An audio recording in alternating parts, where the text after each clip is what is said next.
canvass your opinion with polls, and particularly with word clouds, and we're going to begin one of those in a moment. But can I firstly encourage everyone to join Slido, and can we have the Slido slide up, please? Here we go. So everybody in the room, please take a moment to do this. Slido is going to be an important mechanism for your participation today, and therefore we'd really like you to get into Slido and be ready. And you can see that there's an initial question for you. It's the second word cloud of the day. There was one up just as you registered. But what has your business done in the last 5 years to turn ambition into action in relation to climate, resilience, sustainability, decarbonisation, circularity, whichever of these modes you're in? And we'd like to see your answers to that. So one word each. What have you done in the last 5 years? We'd love to know. Later in the morning, we'll be presenting to you some information about what Glasgow Chamber of Commerce and its members have done throughout the last 5 years. A wonderful report that stands, I think, as a great testimony to how Glasgow business leadership has taken the initiative here. We'll hear much more about that. So I can see some of the answers that are coming through. Can we have the word cloud on the screen? Is that possible, please? Don't know if we can do that, but I see words like inclusion, influence, reducing waste, demonstrator projects. Does the word cloud work on screen? Okay, we're getting it as a list, are we, not a cloud? Yeah, okay, well you can see the list emerging here. So you've been helping SMEs, taking initiatives, reducing carbon emissions, improving visibility, piloting, collaboration, B Corp consulting, thank you to those who are doing that. Improved your waste management, you've activated funding, you've implemented ISO 14001, working groups, much happening. Keep putting in what's going on, and it's great to see how much has really happened in the last 5 years. So let's keep that word cloud going, and if we can later on show it as a cloud, that would be great. But let's invite our first speakers onto the stage. I'm going to invite all three of them to come up and take the sofas and join me here, and then we'll hear from them individually. So our very first speaker this morning will be Councillor Susan Aitken, the leader of the City of Glasgow. Let's give a very warm welcome to Susan.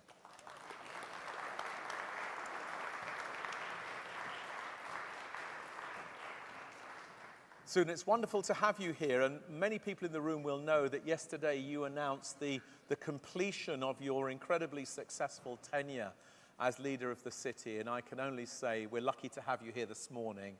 Thank you for being with us, and we're looking forward to celebrating your tenure when the time comes.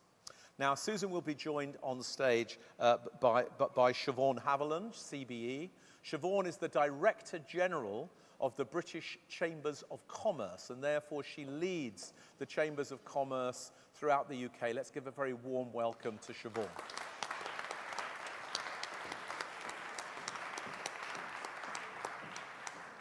Shevaun, you were a keynote speaker at the very first COB, and it's wonderful to have you back again, and thank you for being here with us. And then our third speaker this morning will be, of course, the wonderful Alison McRae. Alison is the Senior Director at the Glasgow Chamber of Commerce, and Alison is the person within the Chamber who leads and coordinates and convenes much of the work on climate, circularity, resilience, decarbonisation, and much more. So let's give a very warm welcome to Alison.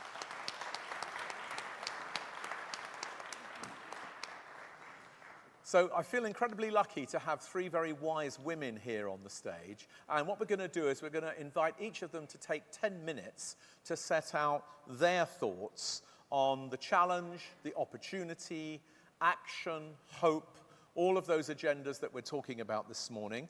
We'll begin with Susan, then Shevaun, and then Alison, and then there'll be an opportunity for some Q&A with them, and so I'll be looking for your questions on my phone, which will come through to me on Slido, so please don't hesitate to send those through. So without further ado, Susan, welcome. The floor is yours for the first speech of the day. Thanks very much, Greg. Good morning, everybody.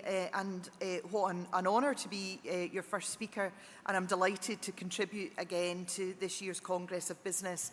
In its 4th year and really growing in strength, one of the key legacy pieces from Glasgow's hosting of COP26 back in 2021, and also a centrepiece of Glasgow Climate Week, which has also grown in its scale and ambition since we launched it 3 years ago, really just as a fringe to the All Energy Conference. It's now growing and becoming part of the city's annual calendar. And it's a reminder of just how interconnected business, the economy and sustainability all are, and how much they're going to continue to be so closely connected and so important to each other. The calibre of speakers that are here for today's event, I think that in itself demonstrates Glasgow's commitment to an understanding of how important it is that we secure a safer and cleaner and more sustainable future for all of us.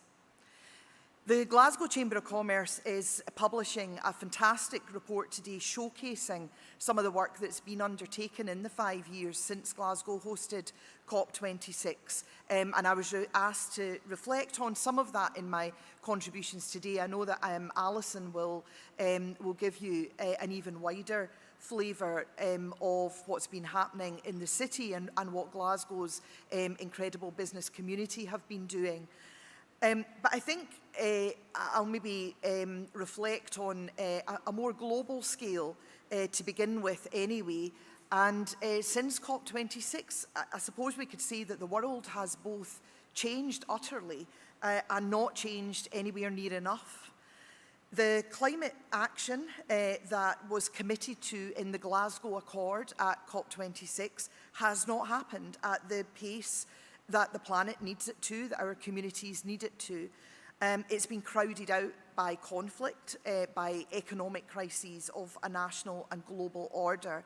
And back in late 2021, when the then newly elected President Biden had just left Glasgow, when his climate envoy John Kerry, who spoke at the Glasgow City Chambers and indeed was seen wandering up and down the Maryhill Road at one point, when they had just left the city, I doubt that many of us would predicted that another certain individual would not that long after return as the world's most powerful leader, declaring the existential threat to our planet to be a hoax and emboldening climate deniers, delayers and charlatans across the world, including in these islands. And we now have some of them ascending to positions of real political prominence, at least in some parts of these islands. So it's hard sometimes not to feel a bit despondent. But if we were to do that, then we wouldn't get out of our beds in the morning, I suppose, and we wouldn't feel that urgency and that continued commitment to climate action, which, excuse me, I believe everyone in this room does. While this is the global environment that we're operating in, Glasgow is different. And when I say Glasgow, I don't just mean the City Council or the administration that I lead. I mean Glasgow as a community, the community that's represented at this Congress of Business today. We have held our nerve. We've resisted joining our race to the bottom. And the fact that today's event is organised by the Chamber of Commerce, our leading business representative voice in the city, shows that this is not just a political priority in Glasgow. It is a priority of our business community, of our grassroots communities as well. And it is something that Glasgow remains completely committed to.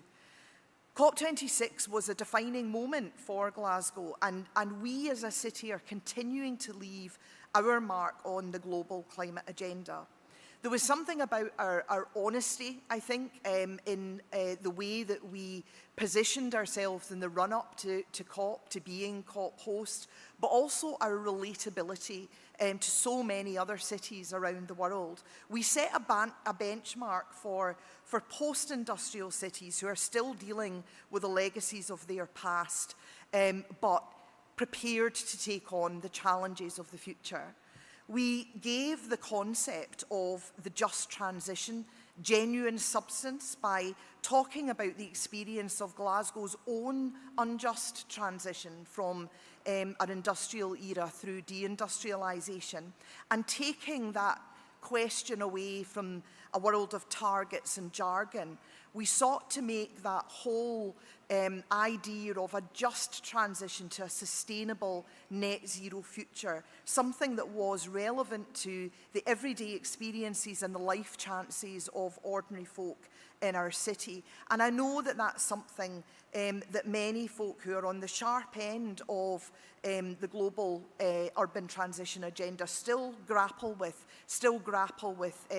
making those connections back to ordinary residents and communities. I want to focus my remarks today on the practicalities of the urban climate transition, which really found voice at COP26, perhaps for the first time.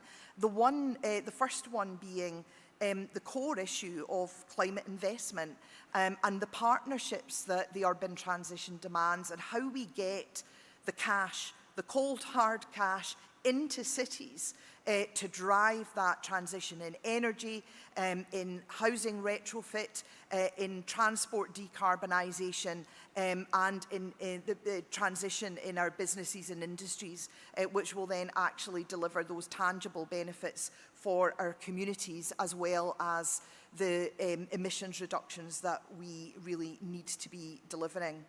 And secondly, the economic opportunities that that net zero journey continues to present, and how Glasgow's host city status has contributed to our ability to capitalise on those opportunities. Under the direction of our host today and our great friend of Glasgow, Greg Clark, the City's Commission for Climate Investment was launched at COP26. Later, it became 3CI, and it set out to provide some practical responses to that question of how the urban transition will be resourced. And the answers lie in collaboration and in innovation to a very significant degree. Technical innovation, yes, but also how we innovate in creating new financial models and partnerships, and how we innovate in bringing to the table the institutional capacity and expertise capable of attracting investment to cities on a scale that certainly cities the size of Glasgow's haven't really sought before. Our climate transition, we have costed and set out in our net zero route map as being up to £40 billion worth of investment required, depending at the pace that we go. That is massive, and it is something that we undoubtedly are going to need, as we say in Glasgow, honours, and as what most of the rest of the world would call collaboration, to get that delivered. And for that reason, that kind of scale, for us and for many others, it hasn't been an easy process. But guided by 3CI over those past years since COP26, we've seen consortiums come together, bringing together cities, financial institutions, pension funds, for example, as well as technical expertise, to commit to projects that demonstrate both social and environmental and emissions reductions impact, and a patient return on that investment that we need to deliver that transition. Bristol's probably the UK's standout example. The city's created a green investment model which is beginning to deliver city-scale decarbonisation. And in Glasgow, we've been engaging with and learning from enormously our friends in Bristol. And supported by an initial £4 million by Glasgow City Council, we are progressing our own bespoke climate investment model. I've spoken about it at the Congress of Business before, and I'm delighted that the specialist team who are currently compiling the business case for that, will complete their work during this summer.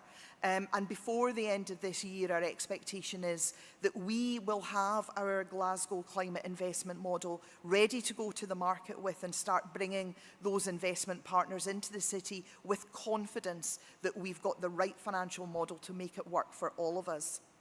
It's got the potential, I believe, to attract the levels of investment that will deliver mass decarbonisation and properly stimulate and put that momentum behind Glasgow's transition, particularly around heat and energy.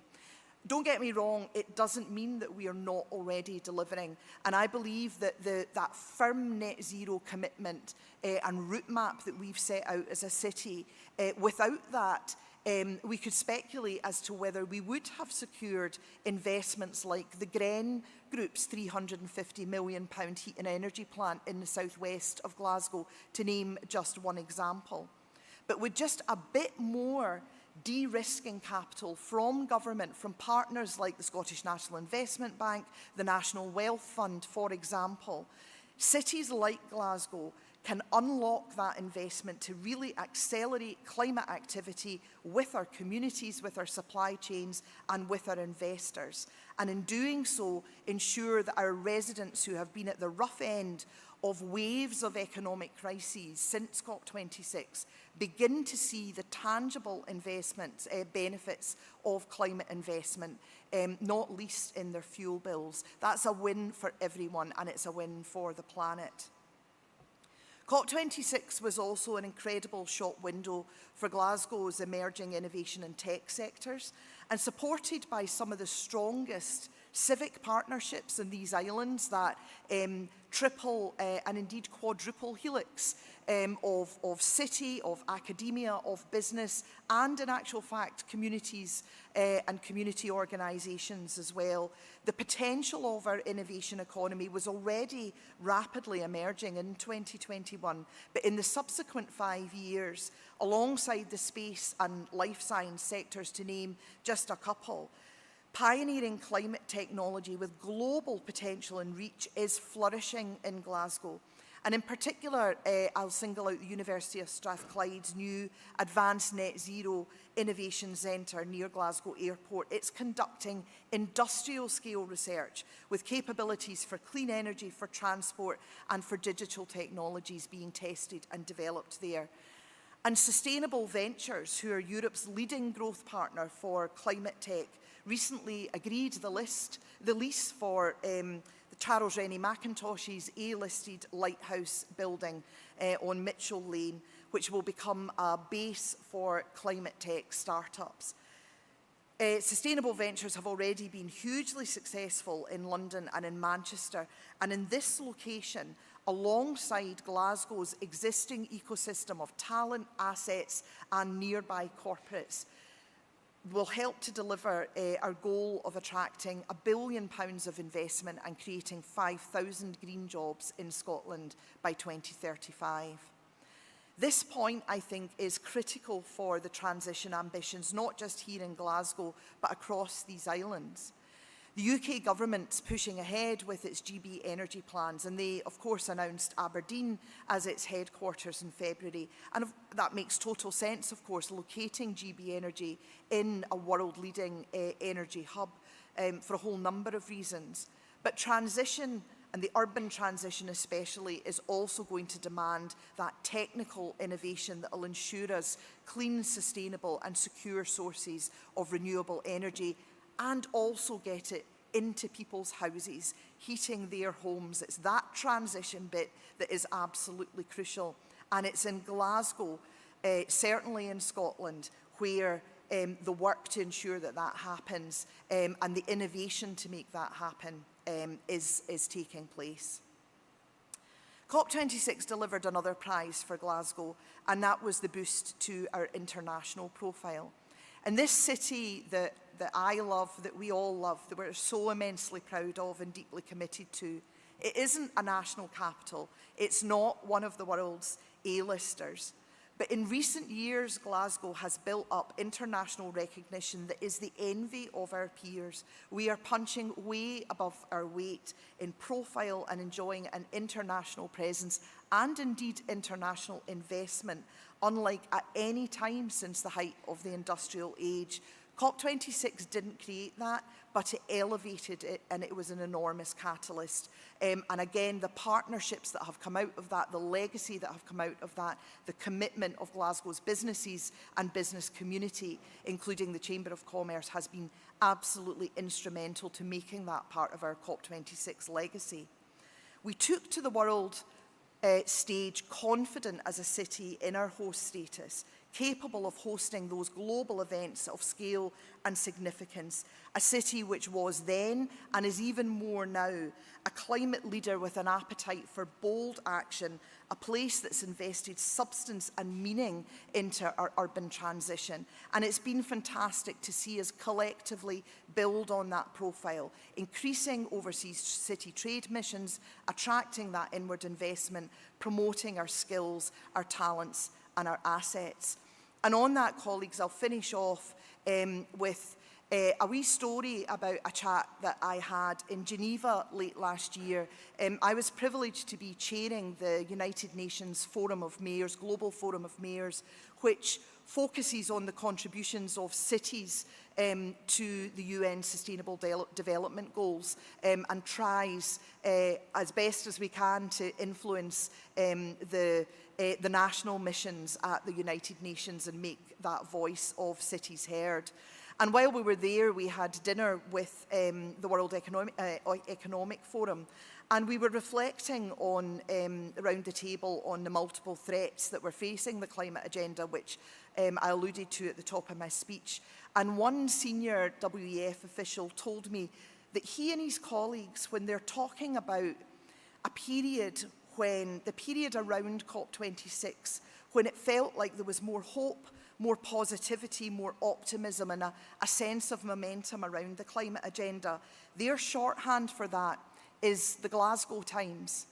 Not our local newspaper, but the Glasgow Times, the times that happened around COP26 that are indelibly associated in their minds and the mind of so many others with this city, what happened here then, and the experience that they had. Colleagues, here in Glasgow, the Glasgow Times have never gone away. They are very much alive, and it's because of the partners here today and many who haven't yet joined us, who are committed to that practical climate action and to the solutions that are going to deliver for our planet, our people and our places. So it just remains for me to thank all of you for being part of that, for your contributions to that, and thank you for listening today.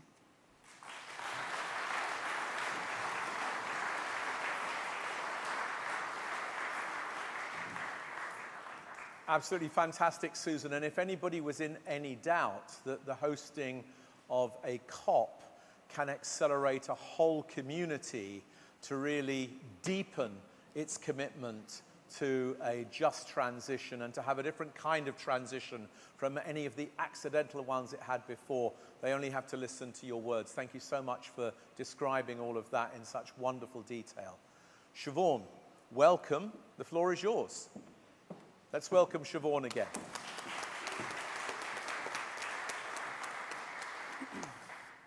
Thank you, Greg. It's great to be here. It's always a pleasure to be back in Glasgow and to join this year's Congress of Business. Actually was last in this building during COP26. There were a lot more trees in here last time. Who was in this building, COP26? Oh, that's interesting. I expected a few more. It's good to see. Good to see that mix. Glasgow, of course, was the stage for COP26, but the legacy was never meant to be measured in speeches or declarations or communiques. The real test was always going to be about what came next. What could businesses do? What could the city do? What would governments, investors, universities, and communities do next? And I think that's why today's theme is so powerful. How does action build hope? Because hope in business is not wishful thinking. It is not waiting for someone else to solve the problem. Hope is built when people see progress, when ambition becomes a plan, when a plan becomes investment, and when, of course, investment becomes jobs, skills, innovation, and growth. It is built when businesses can see that the transition to a more sustainable future is not something being done to them, to us, but an opportunity we can seize and we can lead from the front. However, across the UK, businesses are facing a significant challenge. Our economy has been stuck for too long in a cycle of low growth, weak investment, and fragile confidence. Breaking out of that cycle is one of the great economic challenges of the next decade. We hear it, and we should be clear. It is business that will deliver growth, create jobs, invest, innovate, trade, turn ideas into products, services, and opportunities. But government, of course, has a vital role in creating the conditions for firms to succeed. And that is why at the British Chambers of Commerce, we are focusing on the practical actions needed to unlock growth. From now, over the next 3 years to the next general election, the 3 long-term drivers of prosperity: trade, investment, and productivity. And these drivers matter deeply to the conversation we're having today, because the energy transition is not separate from the growth challenge. It is a core part of it. If we get this right, this transition can open new markets, strengthen supply chains, crowd in investment, drive innovation, and create good jobs in every part of the country. So the question is not, of course, whether we choose growth or sustainability. The question is how we use action on sustainability to build a stronger, more productive, more resilient economy. That is how action builds hope. And businesses, we are ready to act. We are already part of the answer, but we really need the conditions to support it. For many firms, the path from that ambition to practical action still feels too hard. When I talk to businesses, they talk about working in treacle. The best place to gauge a local economy, I always find, is to talk to the taxi driver that picks you up from the airport or the hotel, which I did this morning. And he called it walking through mud. Energy costs are high, grid connections are slow, upfront costs are holding back investment, skills shortages are slowing delivery. And still too many SMEs are asking, where do I start? Because, of course, the energy transition isn't going to be delivered by large corporations, major infrastructure, or governments. It will be delivered by businesses of all sizes, from all sectors, across the whole country. At the British Chambers of Commerce, we do a huge amount of research with our members. We run the Quarterly Economic Survey in the UK's biggest private sector survey, 5,000 businesses a quarter, the voice of business, your voice.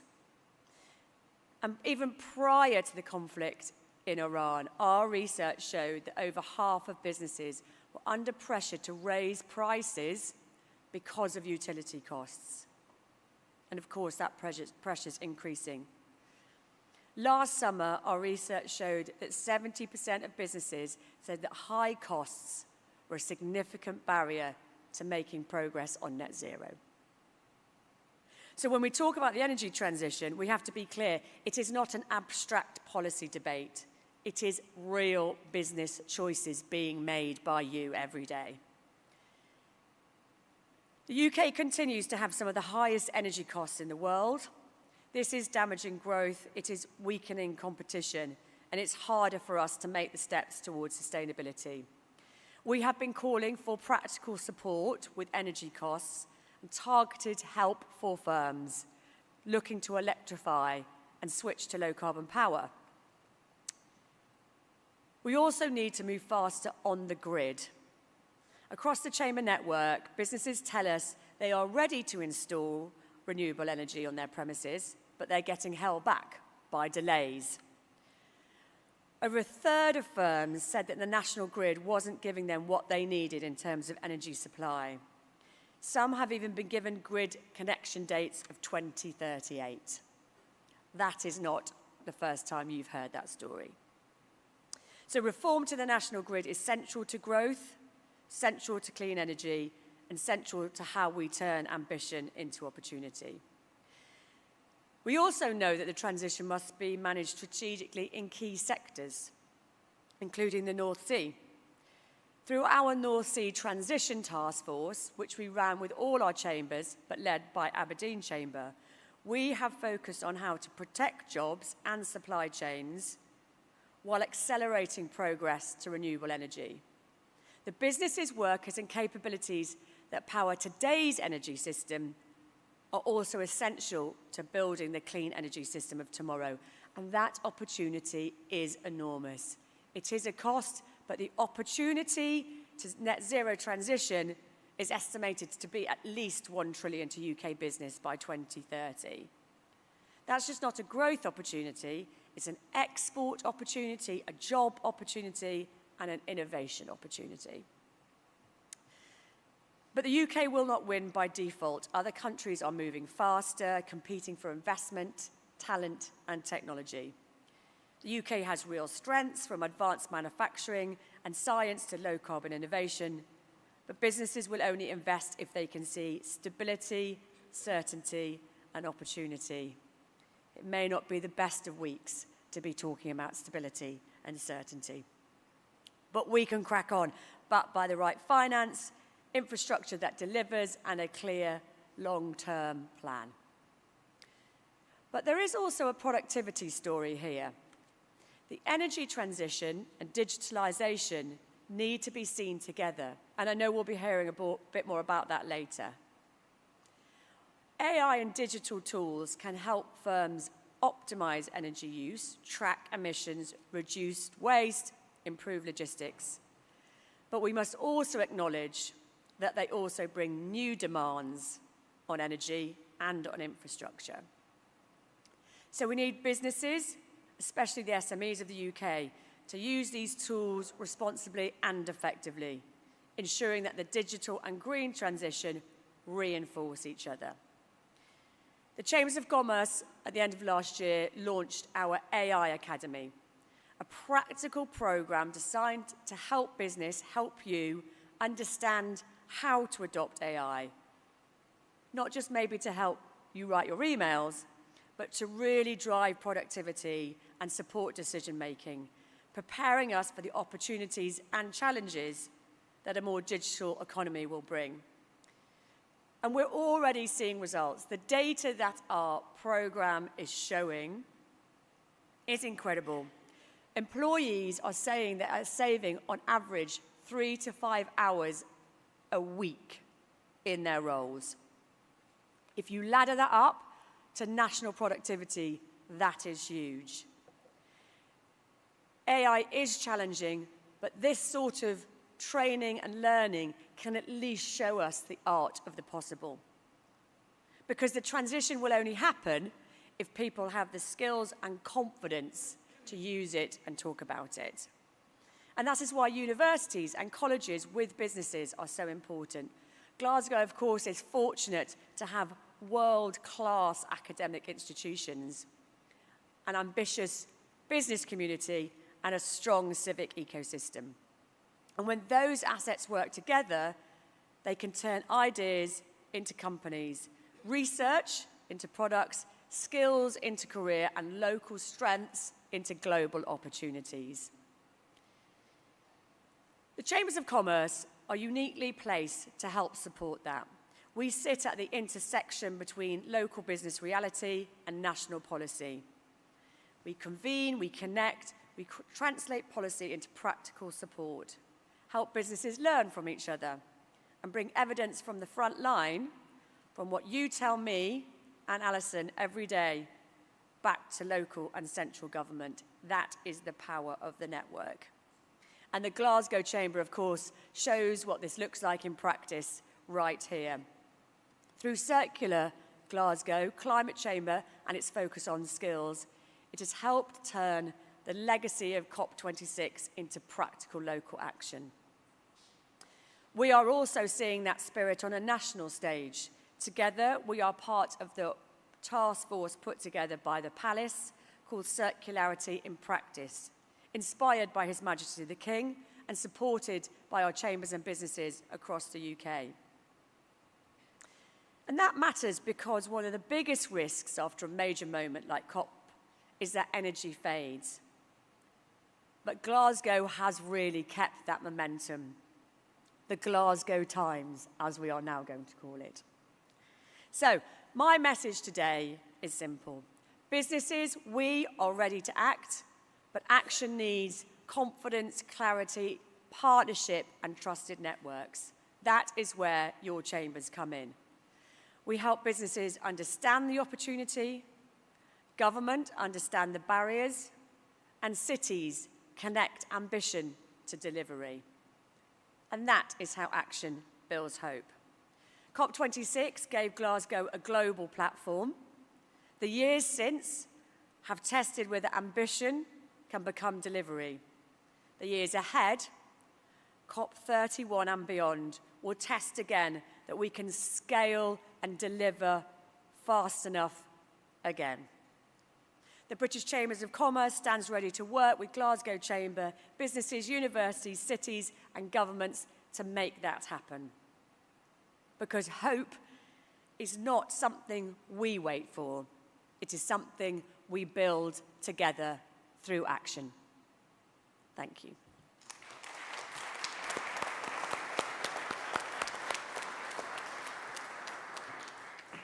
Shevaun, thank you very much indeed. Hope is something we build together through action, and you took us through the export investment and productivity opportunities that come with the climate transition, and also, of course, then you built on this idea of the conditions required for businesses to work together to succeed, focusing on having a stable context, great partnerships and clarity of ambition. So thank you very much indeed. Let's go immediately now to Alison, and let's give her a very warm welcome. Alison, the floor is yours.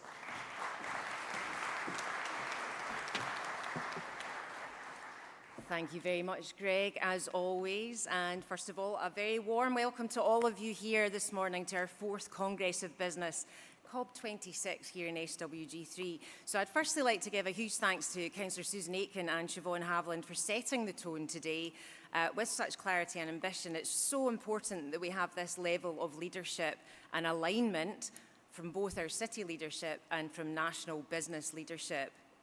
It's been absolutely brilliant to have Glasgow Climate Week for the last 3 years with all energy and COB as core elements, as that in itself has allowed us to create a focal point for creating a critical mass of activity for business.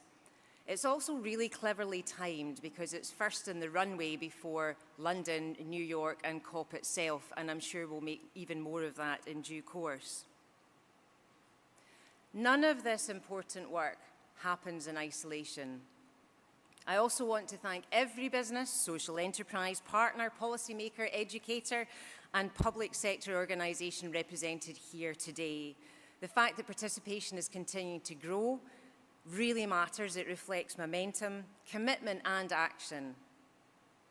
Before today, we asked you to complete our pre-COB survey, and I really think the findings tell an important story. Despite economic uncertainty, almost 95% of near 300 respondents told us that you feel either as confident or more confident about achieving your climate goals compared with last year.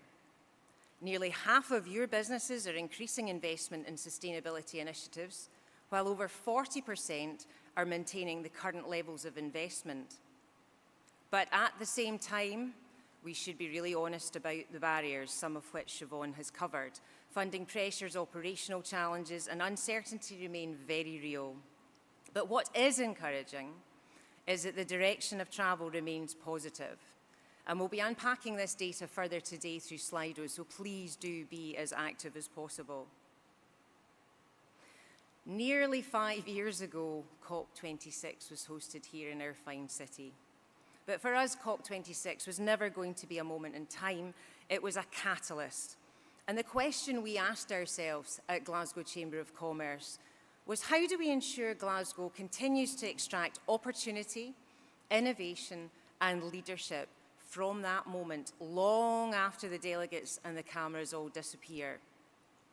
Today, as we look ahead towards COP in Turkey, COP31, which is the next 5-year milestone, and where it has just been announced that resilient cities will now take centre stage, we are publishing a new report which captures some of that journey so far. This will be available later in the day through lots of QR codes around the building. What the report shows very clearly is that Glasgow's business community did not stop when COP26 ended. Instead, businesses across this city region continue to innovate, collaborate and lead. Our approach since COP26 has been deliberately holistic. Yes, climate and circular economy are entirely central, but equally important are skills, workforce development, international trade, investment, innovation, and ensuring that opportunity reaches every single part of our talent base. And cities and regions are the ideal place to bring those connections together. Because these things are interconnected, we have adopted that principle in our approach to circular and climate change, and we hope that our report today clearly demonstrates that to you all. Let me share just a few examples. Congress of Business, COB, itself has become an important annual pacing tool for business-led climate leadership. A really simple idea sparked at an event in the University of Glasgow during COP itself. We created COB to build on the momentum of business engagement, the highest it had ever been before. We have worked in partnership with the British and Scottish Chambers of Commerce networks in the UK and globally, our principal partner, the University of Glasgow, and E.ON, our official partner. Sincerest thanks to them for all their support to date, alongside Barclays, who have also been working closely with us for the last few years as part of Glasgow Climate Week. COB's connected Glasgow to wider global conversations, whilst keeping a strong focus on practical business delivery. The scale of engagement has been significant. More than 1,450 attendees have engaged prior to today in our hybrid COB since the outset. COB's digital campaign has had far-reaching impact, generating over 7.5 million impressions since its launch.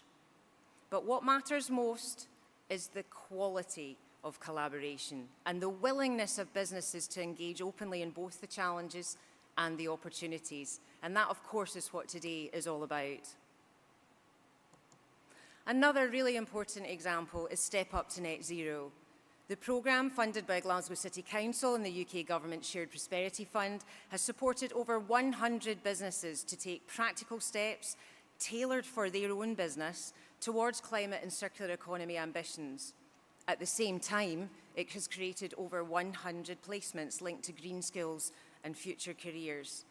That combination is powerful and resulted in a return of investment of 2.5 to 1.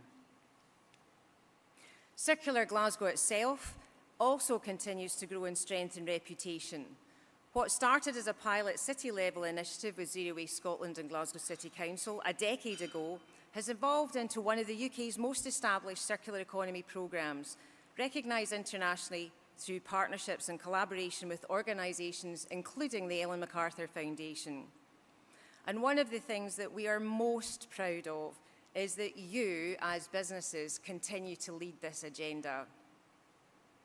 Through our Circular Glasgow programmes and campaigns, such as the Trailblazing Grounds for Recycling, organisations are learning directly from one another and accelerating action together.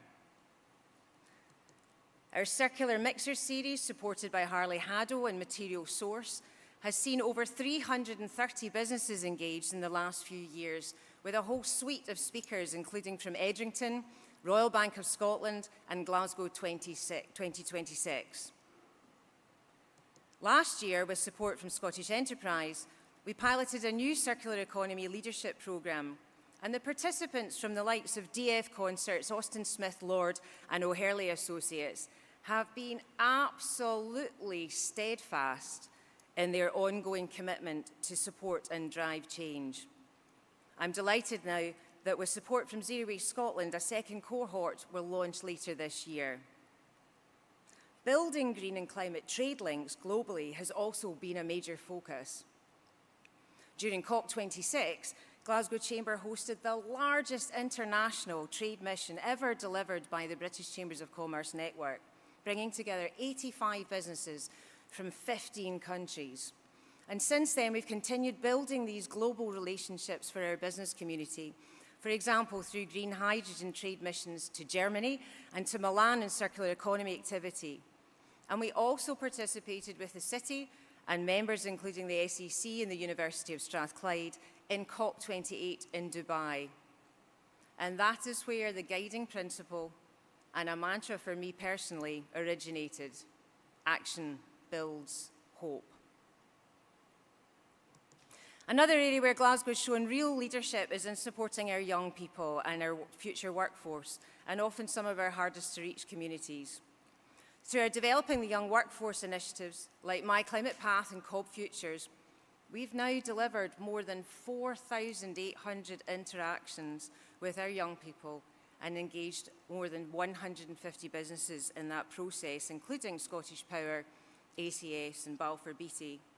We've had extensive support to realise that from Scottish Government, Glasgow City Council Education Services, Glasgow Caledonian University and City of Glasgow College, again, just to name but a few. Because ultimately, this is not simply about targets and strategies, it's about people. It's about ensuring the next generation can see that climate leadership and economic opportunity increasingly go hand in hand.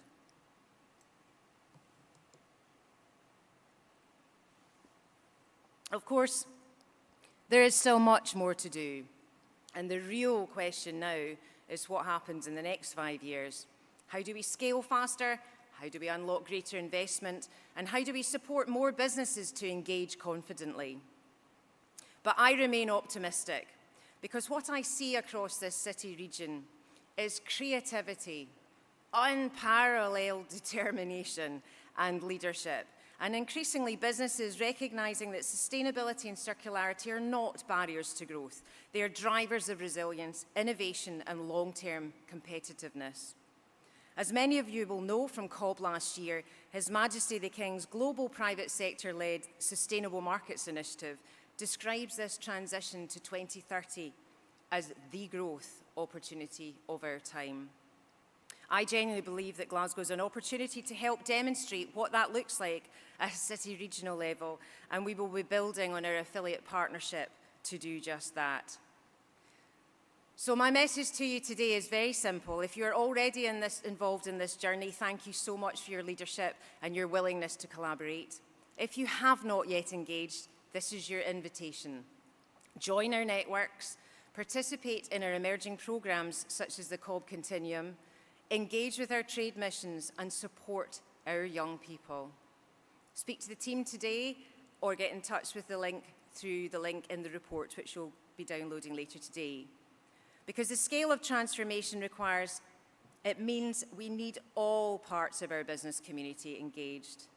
And the prize is significant. A stronger economy, a more resilient city, greater investment, better opportunities for future generations, and ultimately, a better future for our people, our economy, and our planet. Thank you.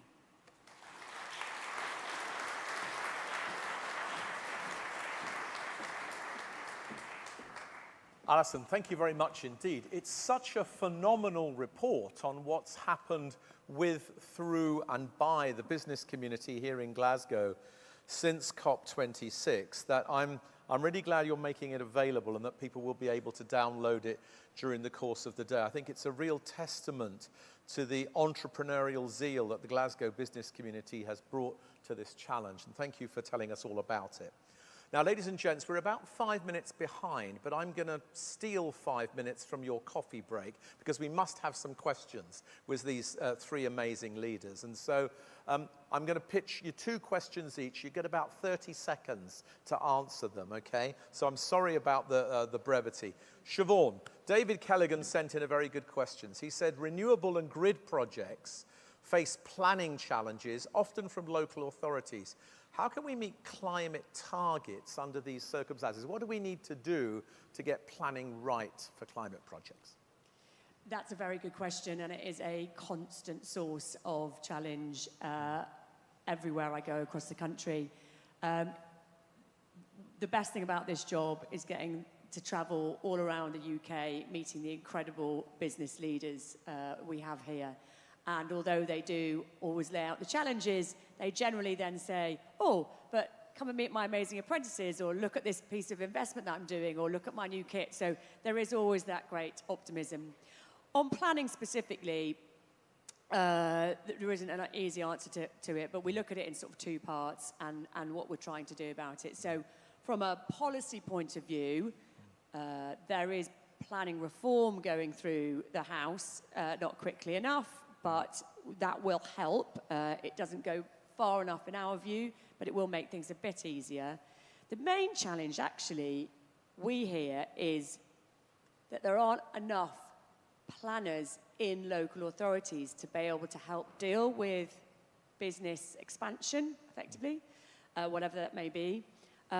So actually, a number of our members have said, well, government can fix legislation, but why don't we try and help fix that problem? So Aviva have been leading a planning skills fund for us. They've put in £500,000. It's open to anyone. And we are using that fund to train people to become planners. And we work with government to ensure that those young, they're not all young people, those people get a role in a local authority rather than going off to the private sector. So we're just it's a 1-year course, planning. We've just done our first cohort of 20. They'll be graduating, well, this summer, and then the second cohort will be starting in September. So just a couple of examples of where we think we can drive the change. Thank you very much, Shevaun. Strong focus there on the capability of the planning system as well. Susan, somebody asks, what are your hopes for the next leader of the council, and will this agenda continue in the same way with your successor? Yes, I believe it will. I certainly very much hope it will. I will be lobbying extremely hard to make sure that it does. To be a wee bit political for a minute, if we look at the outcomes of the elections last week in Scotland, but particularly in Glasgow, it's what our residents want. It's what they voted for. They voted for, overwhelmingly, in fact, for parties who are absolutely committed to climate action, to this agenda, to a just transition, and to ensuring that our communities benefit from that transition. And the particular party who stands opposed to that, did not make the advances in Glasgow that they thought they would, and indeed did not win any constituencies. So that's a very, very clear signal to me that most of our residents in Glasgow do want to see this. I think they want to see it happen faster. I think they want to see the benefits, especially in their fuel bills. And there's some of that that's beyond our control. Some of it does need action at UK government level. Some of it needs action at Scottish government level.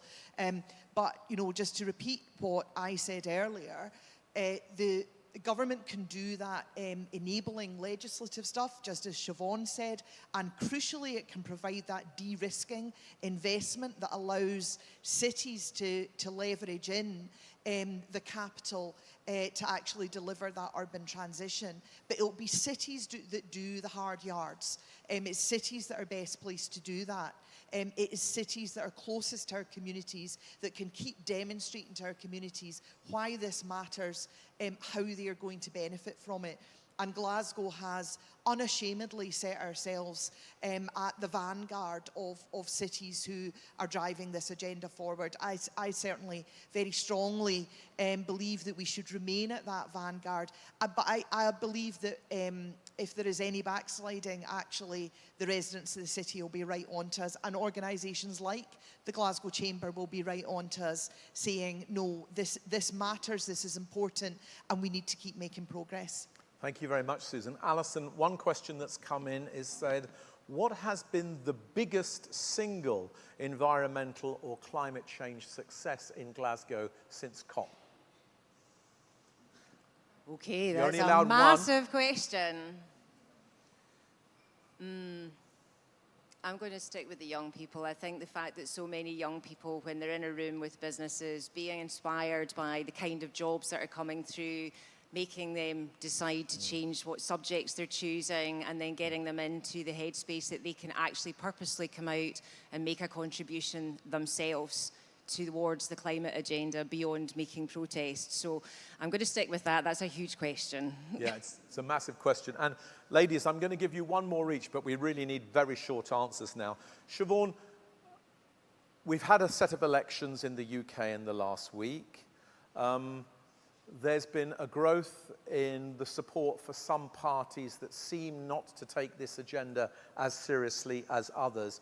What do you think should be the business response to those?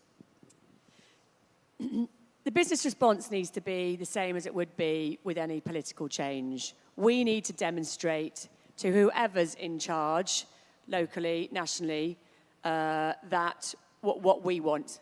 And what we want as businesses is cost savings, that's net zero, working towards cost savings, and opportunities to grow our businesses, which is what sustainability also delivers. So the government need to, whoever they are, crack on, make sure those are the things that they are delivering, and that the transition happens as quickly as possible. Thank you very much, Shevaun. Alison, what have we really learned about the practical implementation of climate action plans with business over the last 4 years? When you look at all the experience that's gathered there in your report, what are the actual learnings about how we do this? Well, I think with the Step Up to Net Zero programme, where every single action plan is tailored for that individual business, there's so many things that can be replicated to other businesses. And what we've actually found is that those businesses who've been through the programme, there's some 100, as I mentioned earlier, they actually wanted to share with the rest of their sector and other businesses in their communities. So I think the fact that there's an appetite to do it, try and progress and make small actions to bigger actions to larger actions, and it's all staggered, those are replicable to others, and there's a community that is developing because businesses are wanting to share. So I think that in itself is particularly helpful. Great, thank you very much. And then Susan, the last question for you. How can Scotland better ensure that the urban climate transition supports workers and communities who are affected by the decline of high carbon industries, especially those where they currently work? Yeah, that is the question that is core to the just transition. And skills, the growth of skills, that focus on skills at the heart of climate action is absolutely crucial to that.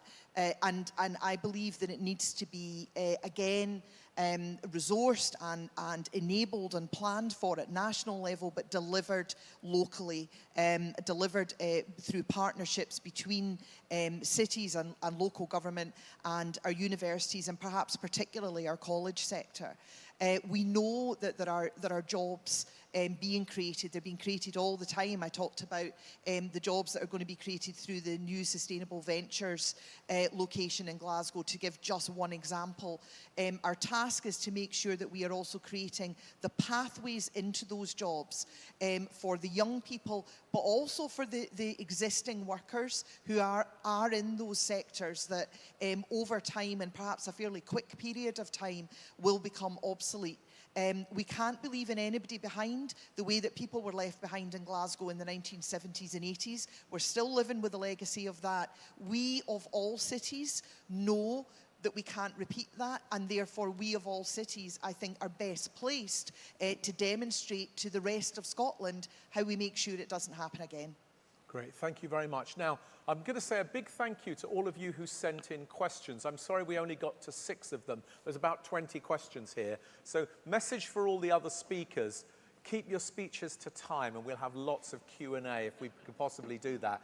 I want to invite you to join me in very warmly thanking Susan, Shevaun and Alison for really setting us off in a fantastic way.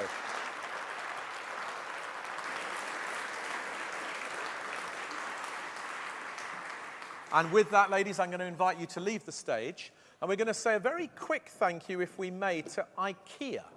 Now, IKEA are a great partner of COB, and today what they've done is to dress the stage for us. So shall we say a big thank you to IKEA?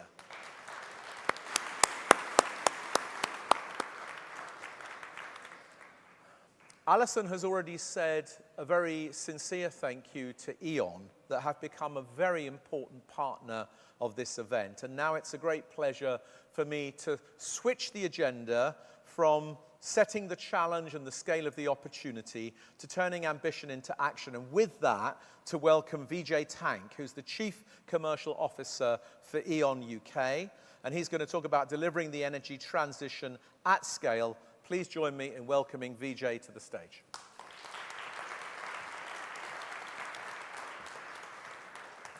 Thanks very much. Thank you.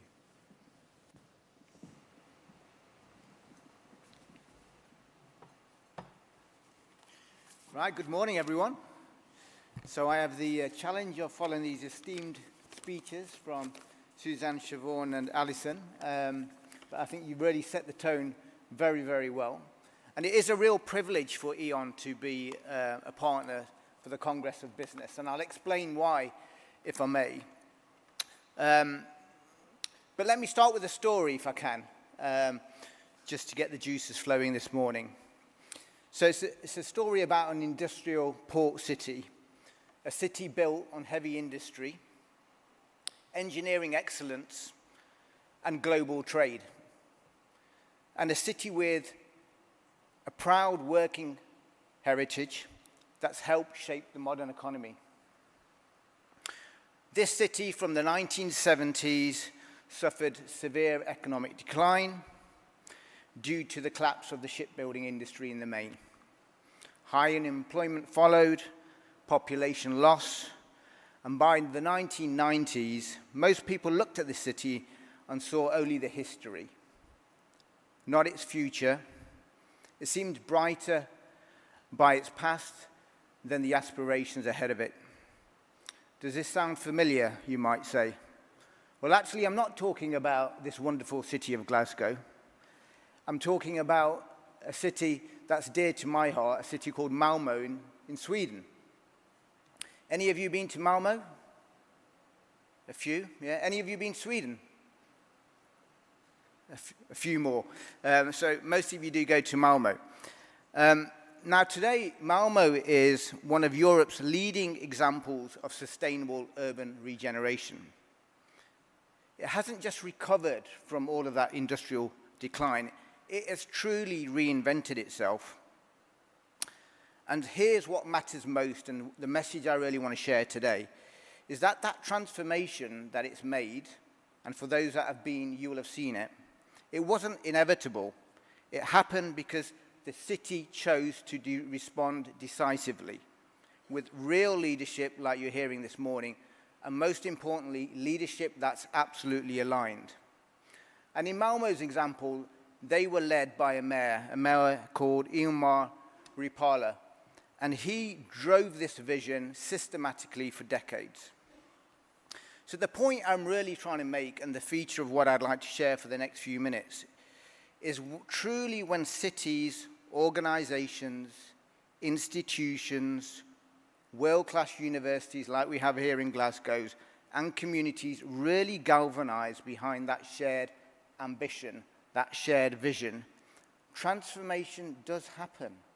It really does happen at scale, and it's very close to our doorstep here. It's in Sweden, it's in Amsterdam, it's in Europe, it's further out there if you go across the globe.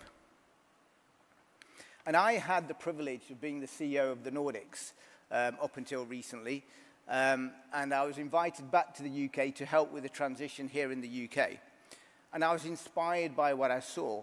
And for those of you that have been to Sweden, or those of you that have read about Sweden, you will know it's leading the sustainability agenda. District heating there is 70% of the heat system. Fossil fuels are almost zero.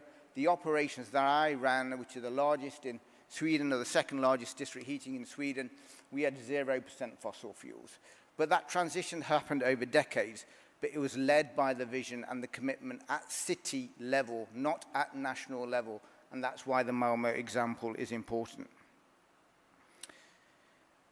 But the question for Malmo was deceptively simple. If we're building the city of the future, which is exactly the question here today for Glasgow, how do we do it sustainably from the foundations and upwards? And what made the difference was the question wasn't served by one organisation or entity alone. It's this repetition of partnership and convening power. The city of Malmo partnered with businesses, in our case like E.ON, but universities and communities, to build that sustainability right at the heart of the city. And these partners, they co-created, but also they co-invested. They had skin in the game, and they were prepared to learn along that journey. Now, if you've been to Malmo, which I feel like I'm in tourism now, but you should go to Malmo. It's got wonderful restaurants. It's actually got a beach. It's got clean air. There's no congestion, no high-rise buildings. You might think I'm regretting coming back to the UK, but I do still frequent Malmo. But if you do go there, there's a city quarter area called Hillier.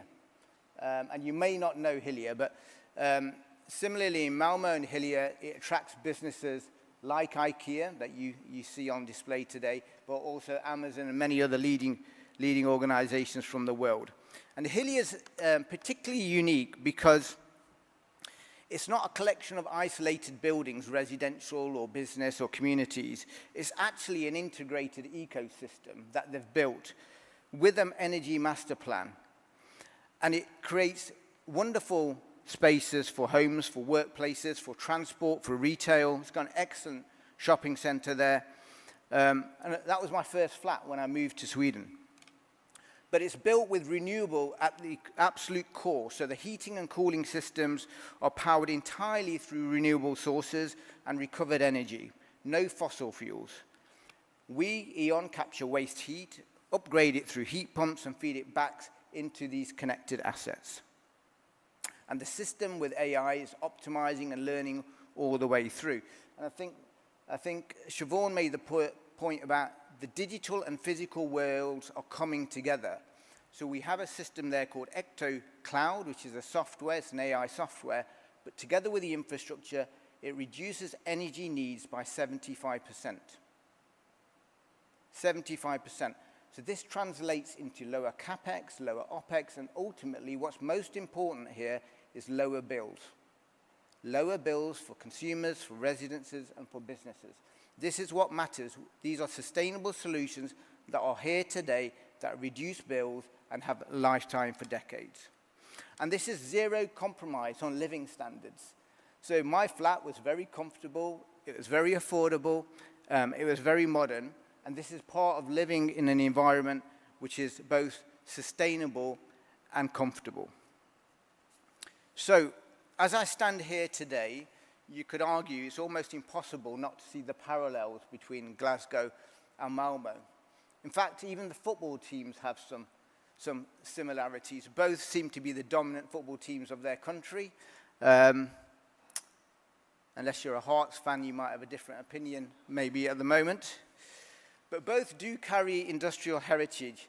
Both do carry global reputation. Both do carry skilled workforces and world-class universities. We've heard this time and time again this morning. And both have innovative ecosystems. Climate change and leadership is most evident here in Glasgow, notwithstanding the COP26 point that we've just heard. So the question that we really hear today is about how can we translate this ambition into action? How can we really scale delivery? Cities, we've heard, are where the energy transition becomes real. We do know 70 to 80% of the emissions do come from cities.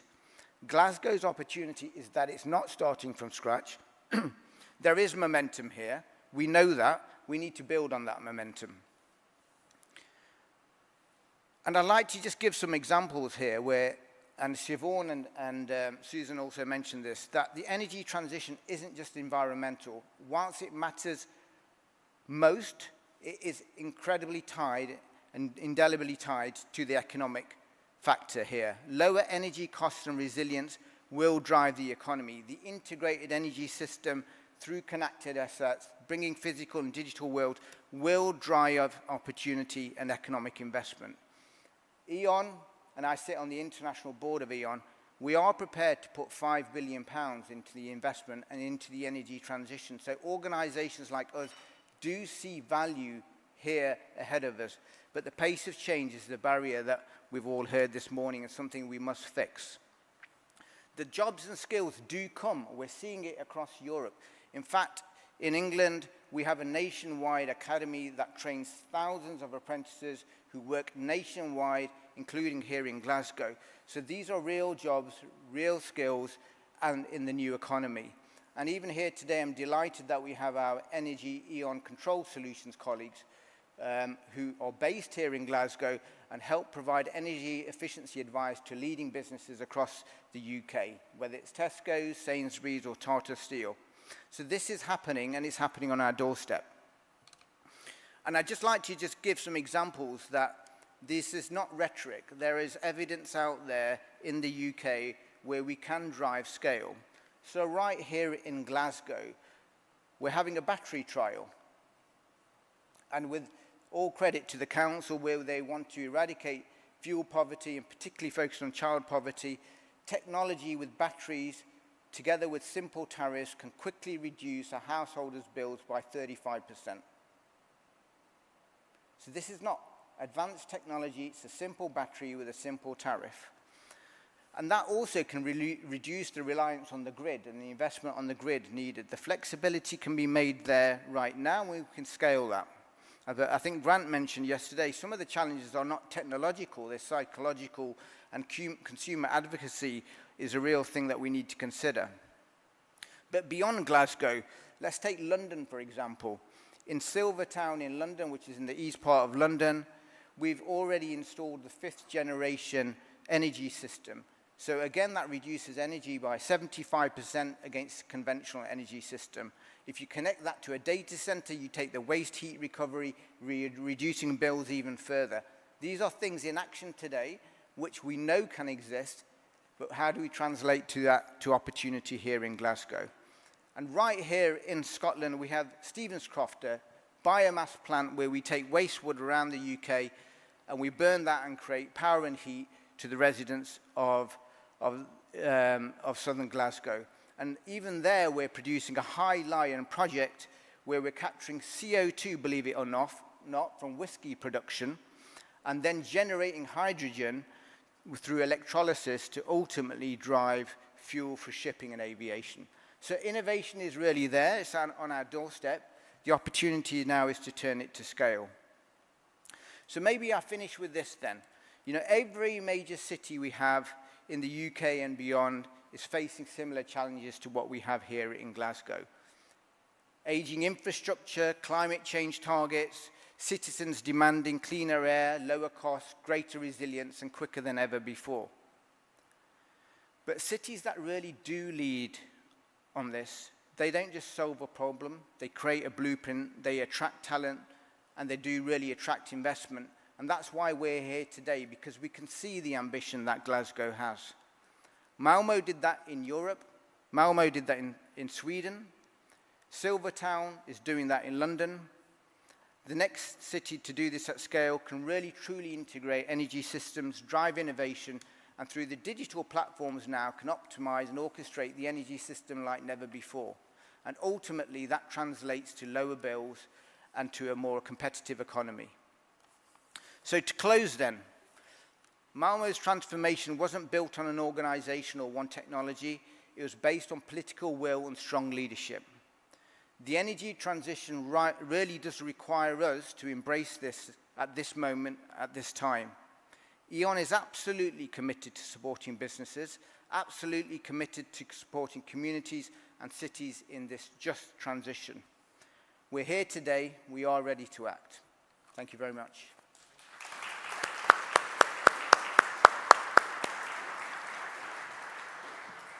Vijay, thank you very much indeed. And I took so much from what you said, but one, there's a special role for cities that have got an industrial heritage, because actually there's a combination of need and know-how somehow. The second one is that this energy transition is not just about doing good, it's actually about delivering more reliable, more resilient, more affordable energy to businesses, to households, to families. And then the third thing you said, that leadership is actually right at the heart of all of it. It's leadership that makes this pathway feasible and creates the confidence of everyone to buy into it. So thank you very much. I'm going to ask Vijay a few questions that you've sent to me. While we're doing that, we would like you to do one poll. And so if you can open up Slido and look at the next poll. We've got a poll here that essentially asks you which are the biggest blockers to the energy transition in your business. Is it cost, skills, regulation, supply chain, or leadership? We'll have a bit of a bar chart on that. But while you're preparing that, let's just go straight into some of the questions that you've already sent. And Vijay, there's two or three questions on the same topic have come in, which is essentially, why is it that energy costs in the UK seem to be greater than elsewhere in Europe? And how does the energy transition deliver that more affordable energy that you've talked about? Yeah, really great question. I mean, we know it's a real challenge right now with, I think UK has one of the most expensive energy costs here in Europe and arguably in the world. And we're seeing the same challenges in Europe, really, even in Germany, which is where we do a lot of business. I think we are seeing some structural challenges where oil is linked to gas and we're heavily dependent on gas, where the Swedish example I explained a moment ago has moved off gas decades ago. And I think we're also seeing high inflation, cost of borrowing, all of that is compounding the cost of energy. So I think what I did explain there is we do see a huge opportunity in flexibility. And I know there's this question around grid constraints, but we do see through batteries, through tariffs, and through digital software, we can give customers and businesses more opportunity to reduce their energy bills and create sustainable solutions. And I think we've got this same challenge where we've had aging infrastructure and we really haven't invested in the energy transition. And you could argue, should we have kept nuclear more broadly in the portfolio? Have we made some energy choices in the past that haven't served us? And I think that can be true in Europe. But there are examples in Europe where they are competitive and their energy prices are significantly below us in the UK. So I would say there's optimism. But there's many factors as to why we're here today, and I think the issue is now how do we face head-on to that, and there's opportunities to really make a difference. District heating is one such example where it may not give immediate effects, but over the long term it's really going to make a difference for residents out there.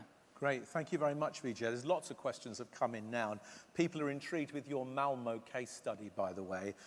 One person is saying, should they go on holiday to Malmo and what should they go and see? But let's just take a quick look at this poll. There will be a charge to answer that question. There will be a charge, yes, yeah. And your middle name is TripAdvisor, That's is it? right. Yeah.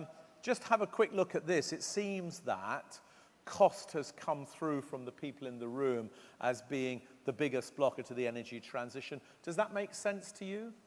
Yeah, I mean, clearly there's a lot of rhetoric around cost right now, and I think it's not helped with some of the policy decisions we've made in the past and the way in which we've loaded some of these costs onto the electricity bill. And furthermore, also then linked electricity, gas, and gas is linked to oil. So all of that is driving energy prices up. I think the government are trying to create some changes to that. But there are models by which you can translate the cost of investment over the long term without putting the burden on customers' bills. Yes. And we are working with DESNZ right now. We've written a few white papers on how we can actually do that. So I can understand that the perception and the perceived barrier is cost, and you know, some rhetoric out there on the political parties about that. But there are routes through this. Ultimately, there will be a payment over the long term, but in the short term, we can make it more affordable than we're making it today. But we do need government intervention and policy change to enable that. And you're making the key point, and lest it's not obvious to everyone, that actually it's a higher level of investment that's going to bring down unit costs for families, for businesses, and for users, because you'll be able to invest in a much more efficient system. Is that right? Absolutely, that's right. Yeah. And also with the innovation that's out there and the digitization opportunities, the cost of investment can be lower than you otherwise would consider. So there are models by, if you look at Australia, for example, we've spent quite a bit of time in Australia. The way in which they're managing this is slightly different to the way we're managing it here. So there are absolute learnings there which will bring down the cost of the capex, will bring down the cost of the investment, and actually enable the flexibility to really bear benefits for consumers and for businesses. Thank you, Vijay. Now, there's 5 or 6 questions in the group here that are about small businesses and how can small businesses really get on this energy transition journey, and how can E.ON and others be a partner to them? What's your key message for the small businesses that are here? Yeah, I think that's a really pertinent question. And if I'm really honest, and I say this for the industry, I think small businesses are particularly underserved, I would say, as a sector. I think there's been a lot of focus on residents, because for obvious reasons, and for large consuming businesses. I think that's come to the detriment of small businesses. And there's work to do there for the industry and for government to help energy prices be more competitive. The solutions are a lot more difficult for that space because there's such a spectrum of small businesses and their needs are so different. So I think we need to work harder together, and industry needs to be a stronger leader here and really understanding the needs of that segment, because they're not the same. But we need to do much, much more in that area. I think in E.ON, we are going to make some structural changes to make sure we serve that segment far more effectively. So work to do is what I would say there, Greg. Great, thank you very much, Vijay. And before we come back to top tips for Malmo, let's just do one more question. So people are saying, you know, you're here today in Glasgow, you're really welcome here. What's your top priority for Glasgow on this energy transition? What's my top priority? I think the point I made there about partnerships and convening power with real will and intent, not about partnership tourism, but a real vision to drive that change into real action. And I think that's what's frustrating all of us that probably sit in this room. But the hope out there is there are cities doing this. And it does require us to make some brave choices and some brave decisions.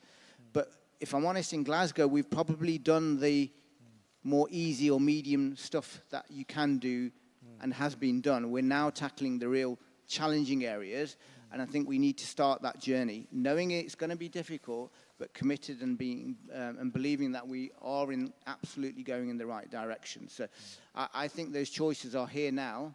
I think we need to be in a world where we're starting to make those choices, and probably very quickly. Thank you very much. And Vijay, we can't resist it then. One top tip of place you want people to visit in Malmo when they're there as a result of your advocacy here today? Well, right, okay. Just one? Just only one. We only want to whet the appetite. We don't want to have them all leaving the room. Very quickly. Obviously, Malmo comes after Glasgow, so I would promote the tourism here first. I've got some very sharp eyes on me here at the front row. But if you do decide to, I would say the restaurants are fantastic. The Swedish cuisine is amazing, and it was quite a shock coming back to the British cuisine after dining in Sweden for many, many years.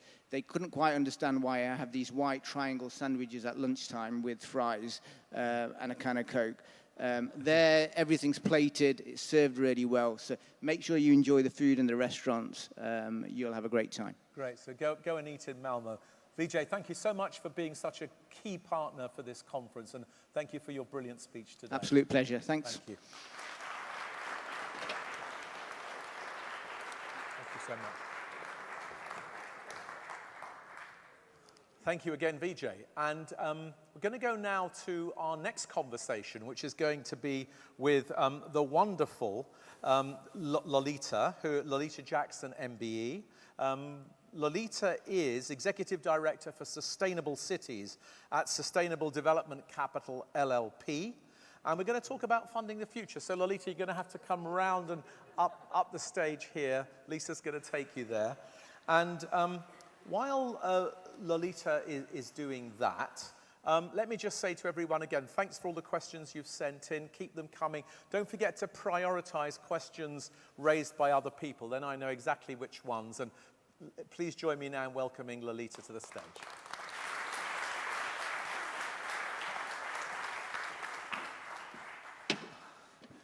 Hello, everyone. Hello, good morning, Lolita. Thank you so much for being here. It's great to see you again. And you have been, let's say, a constant attendee at these conferences and a contributor and a leader, and we really appreciate that. The last 5 years as momentum has been building, you've been building that momentum. We really appreciate that. Lolita, 5 years ago, when COP was held here in Glasgow, a whole series of announcements and propositions were made about sustainable finance, climate finance, renewable finance, transition finance, and so much more. Could you just take a minute to tell us, in a sense, what your scorecard is for the progress that's been made? Where has there been progress, and where has there not been progress from your point of view? Sure, but I want to first introduce myself very quickly to the audience. It's not my first or even fifth time in Scotland. I'm a global Scot, number one. Number two, I'm part Scottish. This is actually my tartan, Clan McLennan. Any McLennans in the house? And thirdly, I've worked with Glasgow for the last at least 10 years. I was the keynote speaker at the resilience plan that was announced in 2016 for Glasgow. So I have a long history here. Welcome back. Thank you. My first COP ever was COP26, and what a time it was. So for those of you who were there, I was very happy to be here in this wonderful city. And a lot of cities, it was the first time they had come to COP. And so one of the things I want to talk about is that I used to work for the city of New York before the job that I have now for 15 years. And I was not representing New York at that time, but I did notice that so many cities that had never come to COP before were here. And they were talking to, for the first time often, private finance and financial firms in general, figuring out how to combine their efforts and work together. So that was the first time I'd ever seen that to that degree. There were many commitments, as you said, that had been announced. The Global Financial Alliance for Net Zero was announced, along with others at that time. And while some of those coalitions didn't really work out the way that people intended, many firms were still quietly doing the work, and that was the first sort of foray in them starting to do that. The U.S. market right now is in a tough spot because of federal preemption and the man who shall not be named.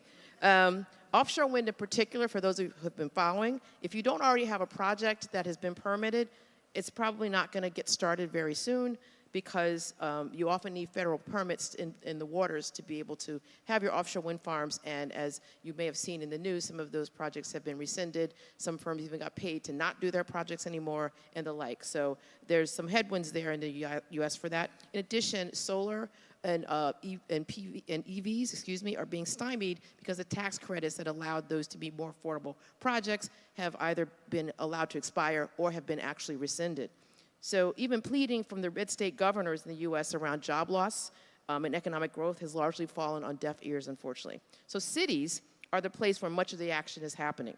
For those of you, anybody go to COP30, in Rio or Belém, and Susan and I were there together.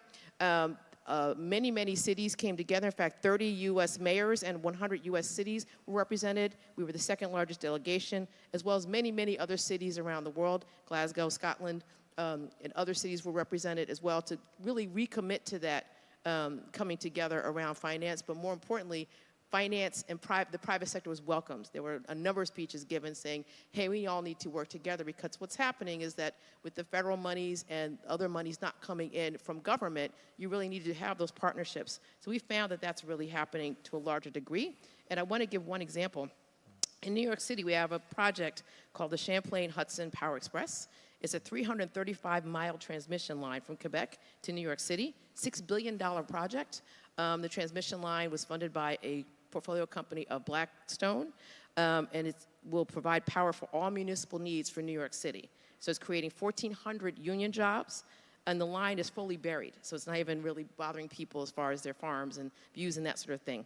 But this happened as part of New York City's climate plan. I'm proud to have been part of the team in 2019 that first conceived of this, and it's finally happening and should be online by the end of this summer. So that's just an example of how cities are coming together to be able to provide these jobs, to provide these projects with private finance.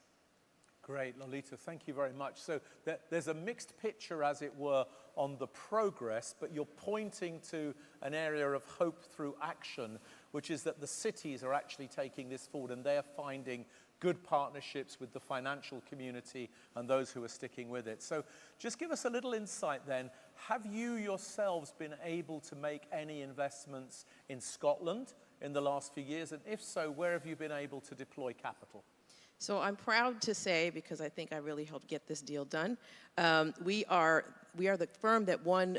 How many people know what Kikanzi Power Station was in Kikanzi? A few of you. So they put up a tender, the East Lothian Council, to make that into a data center campus, and my firm actually won the tender for that. And that started because I've been coming to Scotland for years. I've been meeting with Scottish Enterprise as a Global Scot and other reasons, and I said, we'd like to invest in Scotland. Help us figure that out. So people from Scottish Enterprise would drive us around, talk about projects. We bid on some other ones that we didn't get. But I honestly feel that spending that time, because I know Scottish people love to see you. They don't want to see you on the Zoom. They don't want to see you on the Teams. You need to show up in person. I came here, and 11 days I had to quarantine in 2021 before I was able to meet with the person. But I said, I'm still coming. And I think doing that work and spending the time here in Scotland with the Scottish people really enabled my firm to really have a leg up in making that deal. So as I said, we won the tender last summer, and it's going to provide 200 megawatts of power for a data center. It's right adjacent to 1.1 gigawatt offshore wind farm, as well as a battery energy storage system that's 350 megawatts. So it's literally the best data center location in Scotland, and we got it. So I'm very, very proud of that. But one of the more important parts of that is that it's a JV with the council. So they have skin in the game. They're going to be working with us on the community relations, which is, I think it's the only site in Scotland that will have a firm that's partnered with the JV, with the actual council. And I've just found in general that Scotland is a far easier place to do renewable energy for a data center than the US. Most of the ones in the US tend to be natural gas, and hopefully it'll be energy efficient, but very few opportunities to do renewable. Somebody talked about nuclear. Microsoft actually has purchased the old 3 Mile Island nuclear plant for their own use, but there's so few opportunities to do that. It tends to be natural gas, and it's causing a lot of problems. You may have seen that there's moratoria. People are very upset. The pitchforks are coming out. But in Scotland, you can actually do it in a renewable way and do it with the community. So for us, that was very, very appealing, and I'm really excited to really be involved with that. But one thing I also wanted to say before we move on is that my role with the New York City Mayor's Office, one of the things I did was I helped run Climate Week for the city.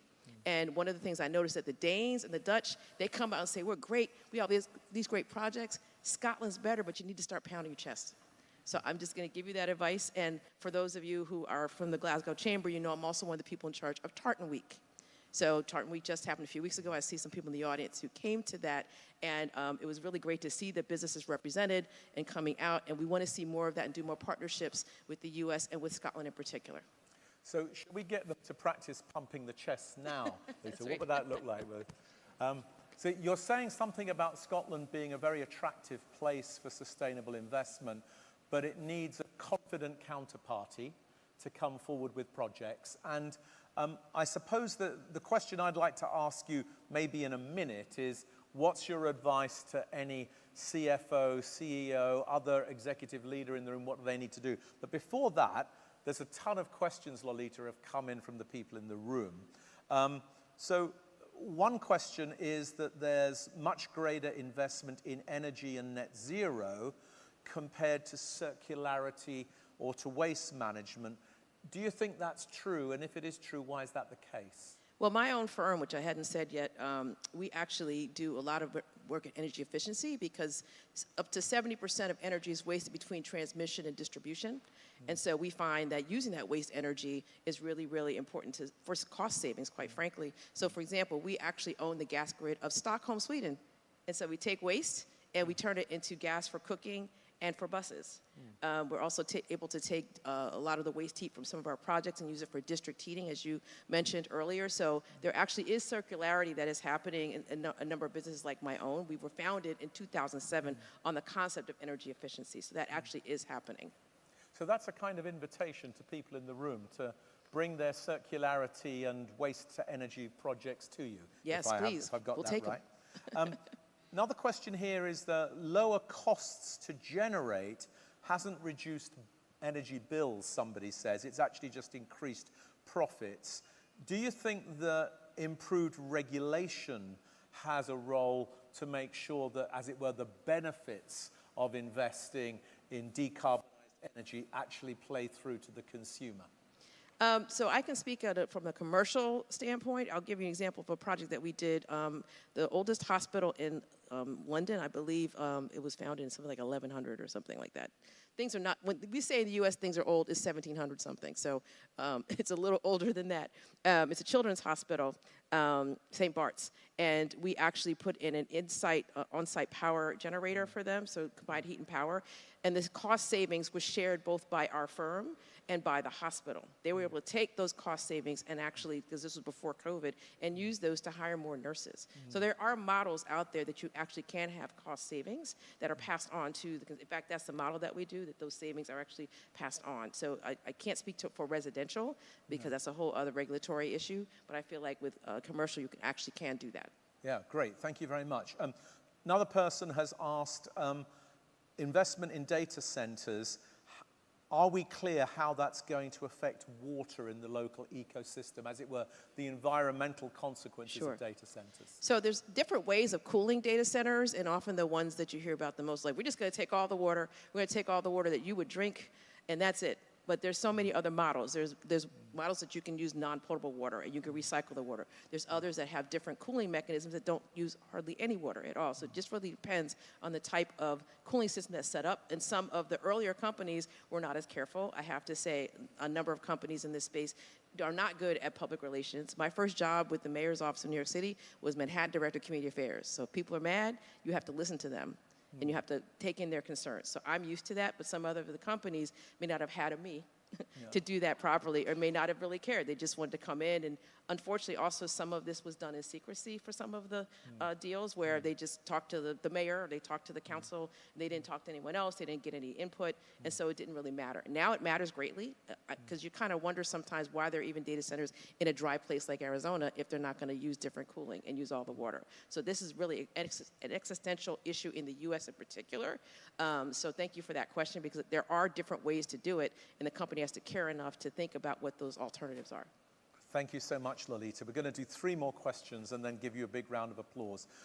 There's 3 or 4 questions on the same topic, which is, what does a city that's really optimizing its pathway and attracting sustainable finance, what does it do that other cities that are not optimizing it don't do? What's the secret sauce that makes a city really investable? Now, some people in the audience have heard me say this before, so if you heard it, just laugh again anyway. I have something called the 3 Ps: policies, procurement, and planning. So you need to have those things be streamlined and make sure that it's almost frictionless for someone to come in and talk to you.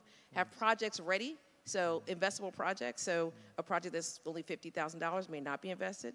You may need to come together with another city or another council and say, we can aggregate up and have all the EV chargers so that that contract is now £3 million instead of 500,000 pounds. Those sorts of innovative ideas attract private investment, because certain companies have levels that they have to have as a minimum investment. The very, very large ones won't talk to you under 100 million. My company may talk to you if it's only 5 million, but it needs to be up to 5 million. It can't be just 100,000. And so things like that, just thinking through creative ways of and also it's financing, not necessarily, a gift. So there has to be some return somewhere that has to be able to be earned. That's another thing. So. People in the room are inspired by you, Lolita, Oh, and thank you. somebody is asking the question, since COP26, have you seen the influence and presence of women in driving the climate change agenda increase? And do you think that any challenges remain in this regard? Ooh, that's a hard one. So I used to often be the only female in the room, only black person in the room, only. And I'm finding a lot more people, a lot of young people are inspired. One thing I didn't say, I have a lot of things in my bio, but I teach a university class at the University of Pennsylvania. I teach graduate students. All of my students but one in my last class were women. And the class was Fundamentals of Climate Action Planning for Cities. So all these women want to go into the cities around the world. It was a global cohort of people, and they want to go help their cities make change in the climate area. And it was, like I said, it was all women but one in my class. Thank you, Lolita. So my final question, talking to the people in the room, if there's anyone in the room, whether they're a CEO, an executive, a board member, a CFO, and they want to be more ready to better access sustainable finance, climate finance, transition finance, whatever language we're going to use, what's the sort of 1, 2, 3 of things that they need to do to be ready? So, you know, some of what I just said was allow the processes to have less friction, so make it as friction-free as possible to be able to deal with you. And the pathways to a deal need to be clear and not take long periods of time in general. Show how renewable energy and energy efficiency lowers operating costs. So work with that company to figure out how that would work for you. Measurable data such as energy savings, waste reduction, et cetera, things that you can come tangibly to say, this is what I want to work on. And proximity to other opportunities is also a plus. So having other opportunities in the horizon as well. And avoid greenwashing. Just say that again, avoid? Greenwashing. Right, we're going to avoid greenwashing. Lolita, it's lovely to have you here. Thank you so much for being such an inspiration. Lolita Jackson, everyone.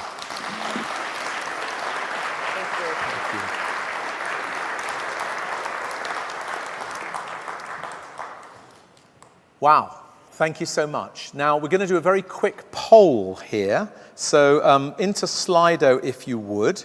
We're going to ask you the question that if you had, I think it's £1 million, isn't it? Let's see, where would you invest it? So let's go straight to the poll. Yeah, if you had £1 million to put behind one climate action in your business, where would it go? Please put this in as one word if you possibly can. If you like the word somebody else has put in, endorse that one, and we're going to try and build that word cloud. So we've got robotics, we've got solar, innovation, retrofit. Let's keep it coming. Where would you put that money? Data.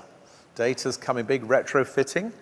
Thank you very much. This is a bit like commentating on a horse race. So retrofitting is ahead of infrastructure and engagement. Solar and data doing well. It's actually retrofit versus retrofitting here. So we've got the gerund and the whatever the other one is. Data, innovation, solar, engagement, batteries, legacy, youth, hardware, people, apprentices, youth training, reduce waste, skills. Very strong focus here on the people side of this. Also a strong focus on the tech side as well. And on the underpinning systems, infrastructure, solar, data, retrofit, coming out very well. Thank you to everyone who's voting. Let's just keep that poll going for a minute or two. We'll look at that again later. Never drop your papers on stage. And it's a great pleasure now to introduce our next keynote speaker, who is Professor Andy Schofield, who is the Principal and Vice-Chancellor of the University of Glasgow, who are the principal partner of COB. Please join me in welcoming Andy to the stage. Andy, welcome.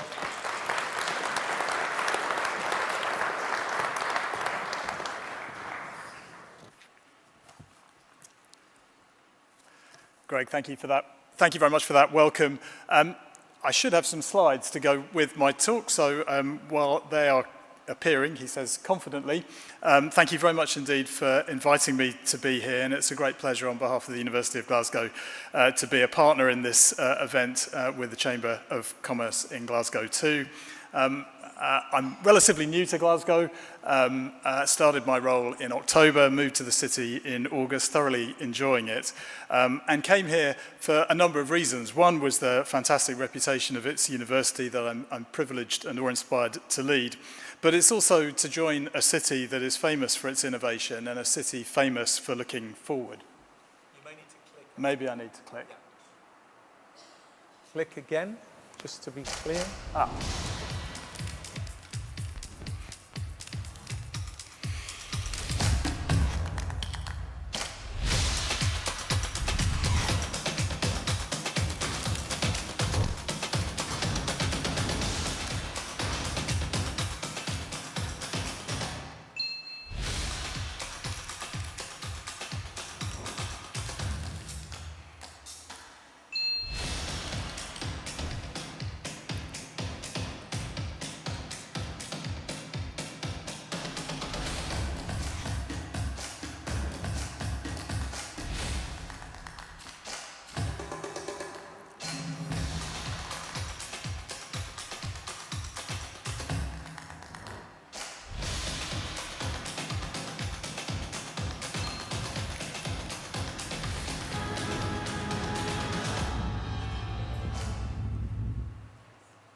Thank you for the applause. If you think I had anything to do with the actual making of that video, then you don't know me very well. But thank you to my colleagues who put that together. And if you didn't pick it up, let me just tell you that the University of Glasgow is celebrating a birthday this year. It's 575 years old. And I think that has some significance, I think, in what we're talking about today in terms of how climate change is affecting the world and what business can do to respond to it. And in my brief presentation today, there are kind of two themes. One is lessons for leaders of businesses in times of crisis. And I'm conscious that in this room are leaders of businesses present, people who either through small, medium-sized companies through to major companies are leading through a time of change. But also very conscious that our future leaders are also present with us in the room. And so I wanted to say a little bit about leadership based on the experience that my predecessors have had in that 575-year history. And then looking forward, what does the University of Glasgow have to contribute to growing the economy of the city in a way that is sustainable? And I'm very much of the view that universities play a part in a much more complex ecosystem. They partner with the public sector and with the markets that supply goods and trade to the public. They work with entrepreneurs, they work with government in the sphere of regulation and how they operate. And they also need to attract in risk capital, which allows us to invest in ideas and turn ideas into companies and companies into successes. So there is something about how the universities play in that ecosystem that I want to speak to.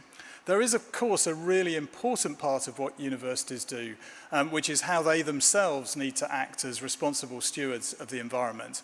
And Glasgow is playing, as a university, is playing its part in that, but I'm not going to focus on that aspect in the talk, not least because after the coffee break, our next distinguished speaker has a great deal to say on that topic.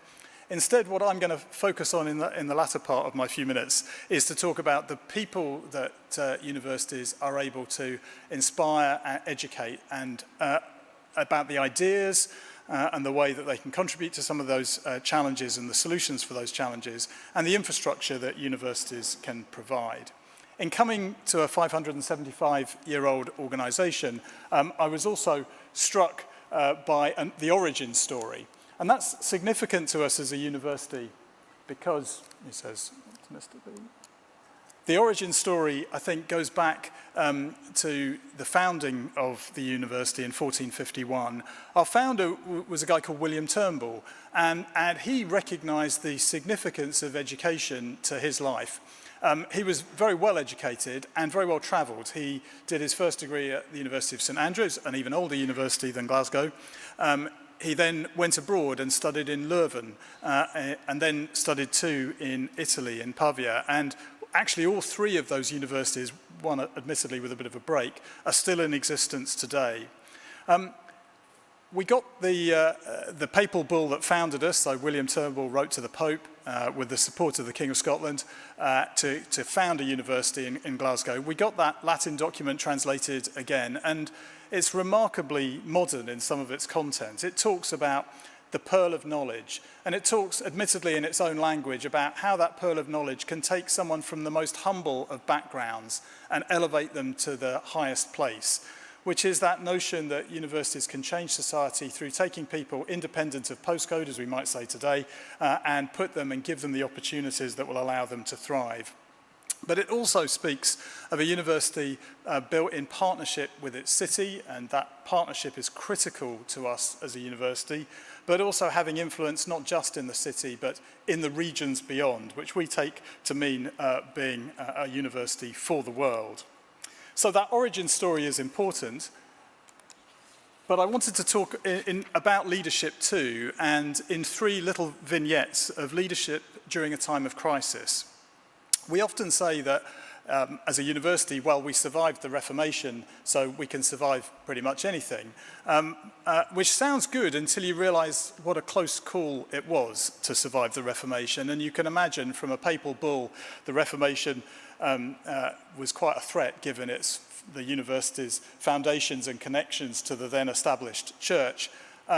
In the 1560s, the university was down to 1 professor and a handful of students, so it really did survive by the skin of its teeth, and there's a bit of a lesson for long-lived organisations of survivor's bias, that the ones that are left are only the ones that survived.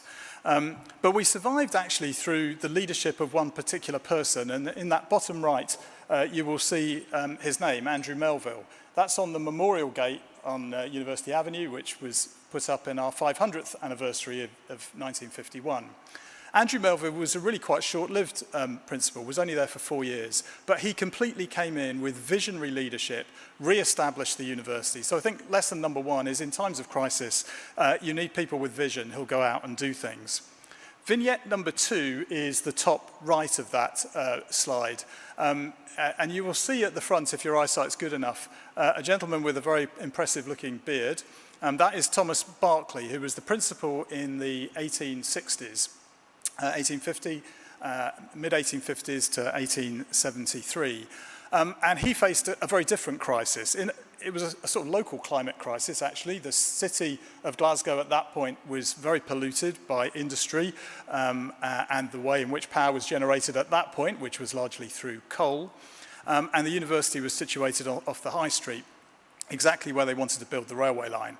So he made it his life's work to establish the university in a new location and to sell the land and the medieval buildings that by then had fallen into disrepair. And he worked tirelessly to generate funds as well as the vision to move the university to its present site on Gilmore Hill. So the lesson from him is one of just tireless hard work, and that I think is a challenge that all of us face. There is also a lesson in his life too, because in moving in 1873, his life work more or less done, exhausted, he died very quickly. So as leaders, you should protect your health and your mental health in those times of challenge, and that's a serious appeal to you. The final vignette is the picture on the bottom left, which you may not recognize, but it's when the Memorial Chapel was built in the 1920s, which kind of completed the old parts of the building at the University of Glasgow, if you know it. The lesson of leadership there is from Thomas McAllister, who was the principal during the First World War. And he had to lead through a time of very significant global challenge, of warfare, of students involved in the war. And the lesson from him was manifold. He was a medic and established a lot of the medical education that we still rely on today, but was a hugely empathetic leader.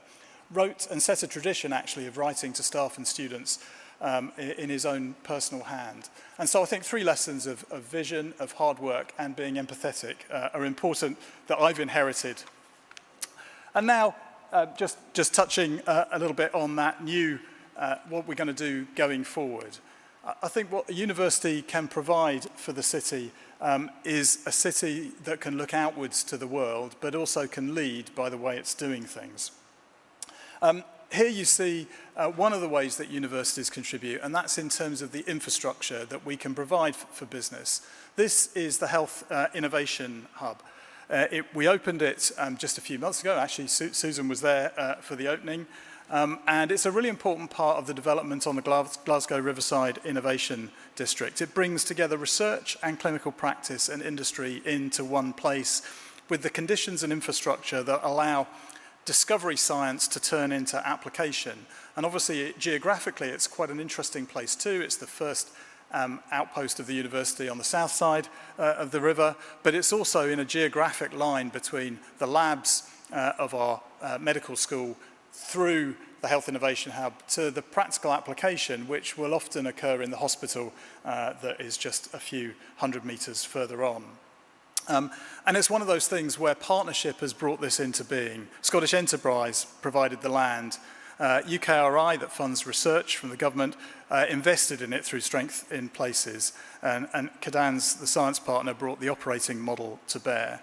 And a critical message from me, at least, is that the university stands ready to work in partners wherever you are. We can't do these things on our own, and often we don't have the skills. But in this room, around the city, there are the skills, there is the wisdom, and there is the drive that the university is really keen to partner with.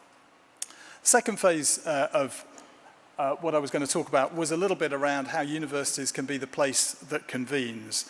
The pictures on that particular slide relate to an event that we hosted a few weeks ago, Universitas 21. The university is part of a number of global networks. Universitas 21 is possibly the most prestigious of them and brings together 30 universities. It was 21, but it's grown.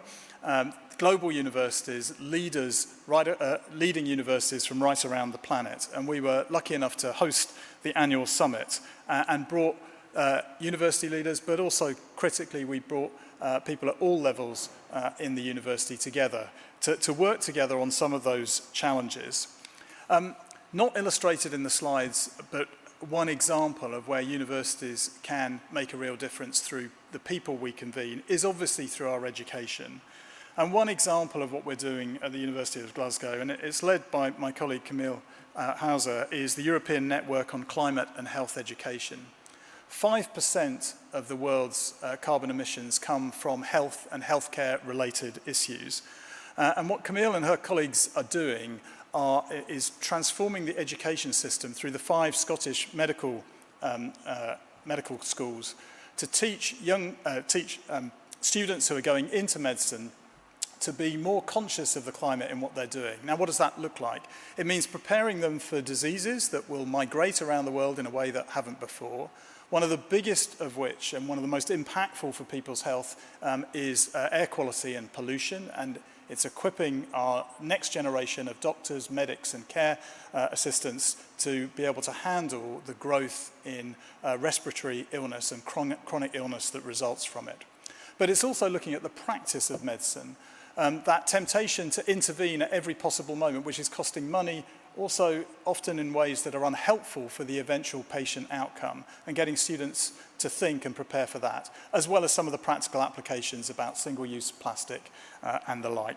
So something that we can do through people and as a university through education. And finally, I wanted to talk about ideas and the challenge of ideas. And actually, my colleague and the leader of this particular project is here in the room, Professor Jamie Toney. This is the Gallant project, which is in partnership with the City of Glasgow and is one of the tangible outcomes of the COP conference. It was a coming together partially in response to that, but partially also thinking of what our post-COVID response was going to look like, to see how the university and the city could explore and use the city almost as a living laboratory to understand and come up with ideas to fix some of the greatest challenges we face. Some of the challenges that they've been looking at include flood risk and flood protection, halting biodiversity loss, how we can regenerate land, land that perhaps has been polluted or land that has been lost through climate change, and make it productive again. Thinking through the travel policy, doing those in a sustainable way, and has been a theme right the way through today's meeting, sustainable energy. And I think universities provide not just that convening power, not just the people, but also the place where ideas can come for life. these are really serious questions, questions that I know many in this room are working actively on, but are really important for our future. I hinted at infrastructure, and that is another example, not just the buildings, but also the tech that we can provide, and doing things in a different way, creating sovereign capability in an uncertain world. The James Watt Nanofabrication Centre has existed for now 20 years, working and supporting local businesses to produce high-end technology. And aspects of this we do in partnership right across the city, partners with Strathclyde University as well. So working in partnership, providing infrastructure, populating the city with people who are equipped to deal with those challenges and coming up with the ideas to fix them. So with that, I will conclude and throw myself at your mercy for questions in the second phase, but thank you very much indeed for your attention.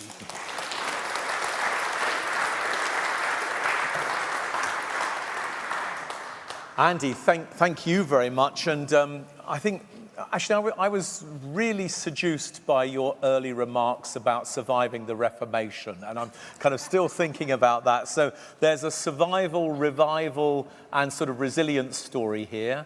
There's a story about vision and leadership and intent. And then there's a story about the university as innovators, as conveners, as infrastructure providers, especially with providing sovereign capability, but also the university as a place of the germination of ideas. And you talked about living labs in particular. So wonderful. And I also love the way human health was laced through everything you said. So thank you for that.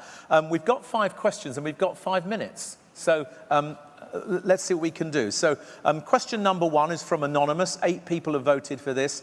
How do SMEs or even individuals get involved in Gallant experiments and opportunities? Great question, which I won't necessarily know the full answer to, but Jamie, if you're in the room, might you make yourself... If Jamie's here, just come and grab the microphone, Jamie. So Professor Tony is the PI of this project and has led it extremely effectively. So just as we heard from Lolita, the best way to get involved is to meet people face to face, to engage, and in this very room, by being at this meeting, you have that opportunity to meet the leader of that particular project. And I wonder, Professor, if you could come down here just at the coffee break so that people could shake your hand and say hello, that would be amazing. Is that okay, Andy? Not my call. Thumbs up. But absolutely, yeah. Thumbs up. Okay, great. Question number 2. How are the different schools within the university being connected with one another to collaborate on climate action? Thank you. That's a really very good question. And one of the challenges of the university sector, and Merrick may recognise this from the University of Toronto, is the temptation for us all to jump into our silos and tribes and not necessarily talk, whereas actually one of the most effective things and almost a unique thing that the university sector has is the opportunity to convene within itself a wide range of disciplines. And as your question hints at, the challenges may often sound technical, but it's people that are sometimes the barrier. The importance of the social sciences, the storytelling is critical to making people change behaviour, and it's not just a technical problem. So the question is a very real one. In terms of the solution to that, a number of things that we're doing at the university, but we are always prepared to do more and to hear different ideas. One is building places where people can come together naturally. If you walk through the old Western Infirmary site where the 4 cranes are sitting there building the Keystone building, which is the last part of that development, we've already got the Advanced Research Centre, which was partially funded by philanthropy. Mazumdar Shaw, Kieran Mazumdar and John Shaw partly funded that. And that is a space to bring disciplines together. And in that building, you will have diverse things. You'll have chemists building robotic chemistry labs through Chemify, through to the Centre for Burns Study, bringing a cultural asset of Scotland to life through research, and lots of things in between that. So it's about place, but it's also about creating sandpits, places where people can naturally come together, have those kind of water cooler moments of talking across disciplines. And Glasgow Changing Futures is a project that my colleague Chris Pearce has pioneered with a number of others about doing exactly this, bringing the disciplines together. Wonderful, Andy. There's lots more questions flooding in. One person asks, are there plans to integrate climate change and sustainability aspects into all courses delivered at the university? Yeah, we are, as always in the university, we are refreshing our curricula on a regular basis. And the importance of having a curriculum for life that is something that resonates with our students, who are often very passionate about driving their education to align with their concerns, and climate change is first and foremost in that. So that's an important thing of what we're doing. I mean, there are other factors as well that we are drawing into the curriculum as it evolves, in particular how artificial intelligence is going to shape the world that our students will inherit. Great, and we're going to talk quite a bit about AI in the second half of this conference. We're going to end with this one, if we may. I love this question, and thank you, Anonymous, for sending this to Andy. What would you like the university to be celebrating in its 1,000th year, i.e. 425 years from now? I fear I won't be around to watch that. But, you never know. Well, ageing research, probably too late for me, but maybe for some in the room. Yeah. But more seriously, I mean, we have put a 10-year vision together, which I know doesn't touch on the 400. It would be presumptive to do 400. But actually, it's really interesting to see that founding document and how much that stands the test of time. So I would be proud if in 1,000 years after its founding, the university was still uncovering pearls of knowledge that were transforming people from the lowest stations in life to the highest stations in life, providing that opportunity and providing benefit for the city of Glasgow. Who knows what that will look like in 425 years' time. But I would very much hope that the university and the city continuing to work in partnership, such that Glasgow flourishes. I mean, that's the theme, isn't it? So, that would be my aspiration.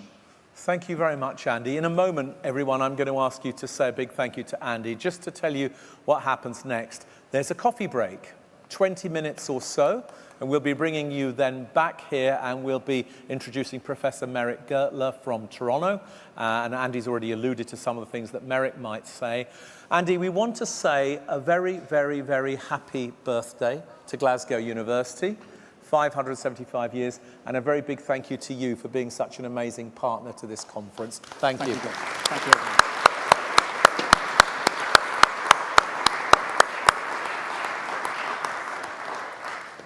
you. Enjoy your coffee break. Thank you very much.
Pleasure. Well, I'm not sure it was a pleasure, but you were a very good citizen.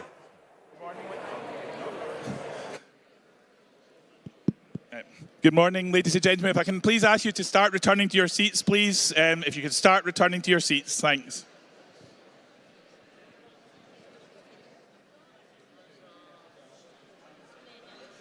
Somebody asked him a question, did they?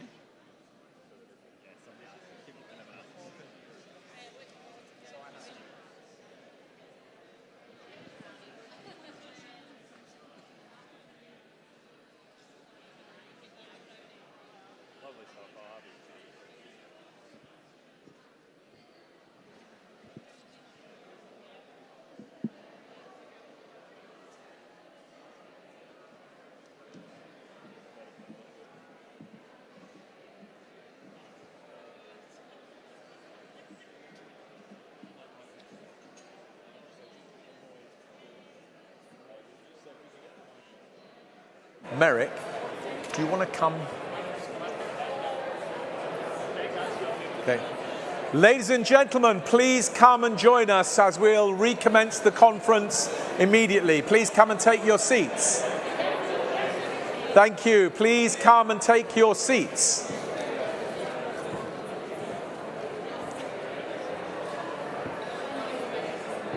Thank you, ladies and gents. Please come and take your seats now.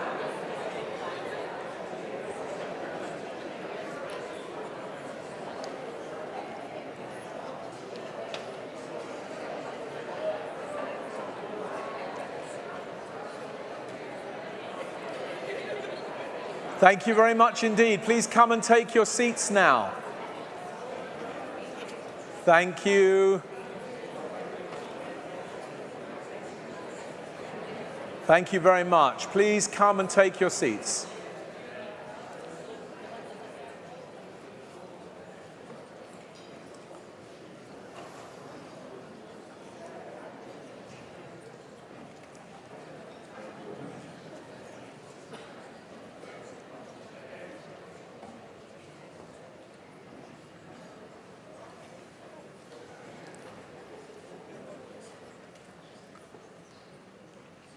Lovely. Well, welcome back, everyone, for the second half of the Congress of Business, which is going to pick up the theme of universities and their role in climate change, resilience, and just transition.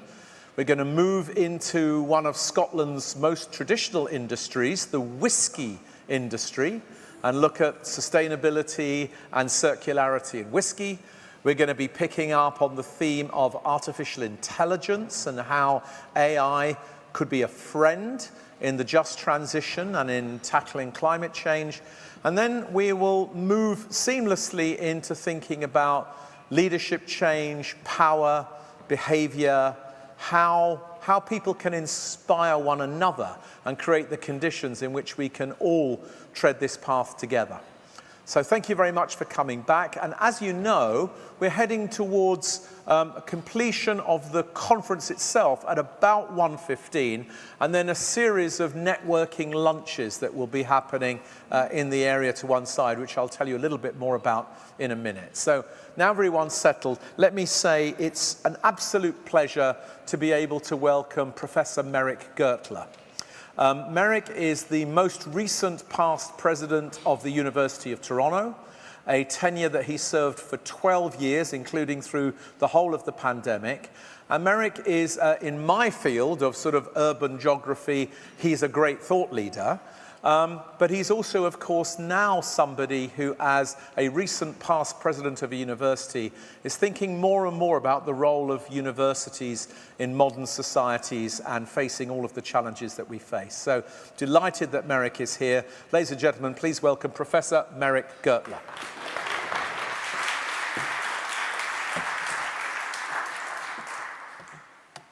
Well, thank you so much, Greg. You can tell that Greg has spent time in Toronto because he says Toronto, which is spot on, by the way.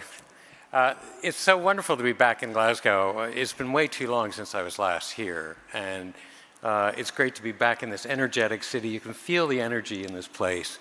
You can feel it in this room this morning, which has been absolutely spectacular. And for me, I've already got a long list of takeaways from the speakers who preceded me.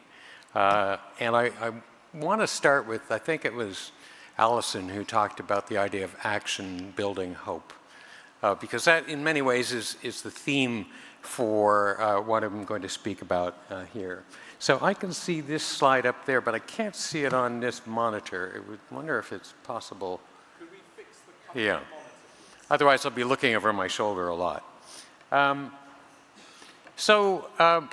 don't think anybody, okay, now we're good. I don't think anyone in this room needs convincing that climate change is real and that it's not getting better.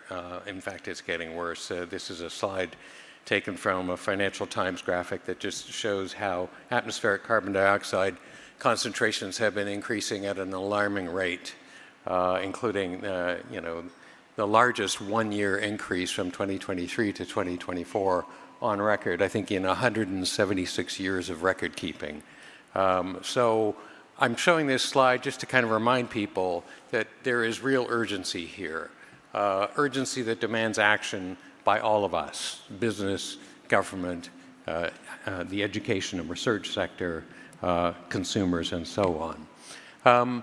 And we've heard a lot about COP, which was great, and that those multilateral processes are really important.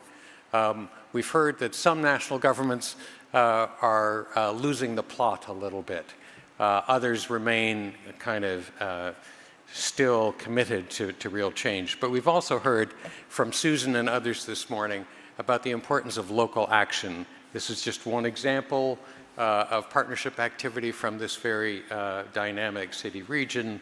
And indeed, these are increasingly significant arenas for making progress. Universities are, that says entrepreneurship, by the way. Universities are also increasingly active in this space. And I want to thank Andy Schofield for giving a fantastic overview of the work that the University of Glasgow is doing in this space. Strathclyde also, as you can see from this slide, has been quite an important actor in this area. And I won't go into each of the ways in which universities contribute to the battle against climate change. Andy touched on many of them already. One he didn't mention, though, which he might have, because the University of Glasgow has been a real leader, has been around fossil fuel divestment, where University of Glasgow led the way in recognizing the existence of a climate crisis and taking actions which were quite important, and in doing so, encouraged many other institutions to do the same. So what I want to talk about is another aspect of universities' work that Andy hinted at, and that is universities as direct climate actors. And this, again, comes back to this theme of action building hope. If you think about it, we are indeed small or mid-sized municipalities. In the case of University of Glasgow, I think it's at least a mid-sized municipality, with many, many buildings and a lot of land, and one landlord who can, if they have religion and conviction, can move the needle pretty far and pretty fast. You heard that the University of Glasgow is 575 years old this year, which I think you'll agree predisposes it to taking the long-term view.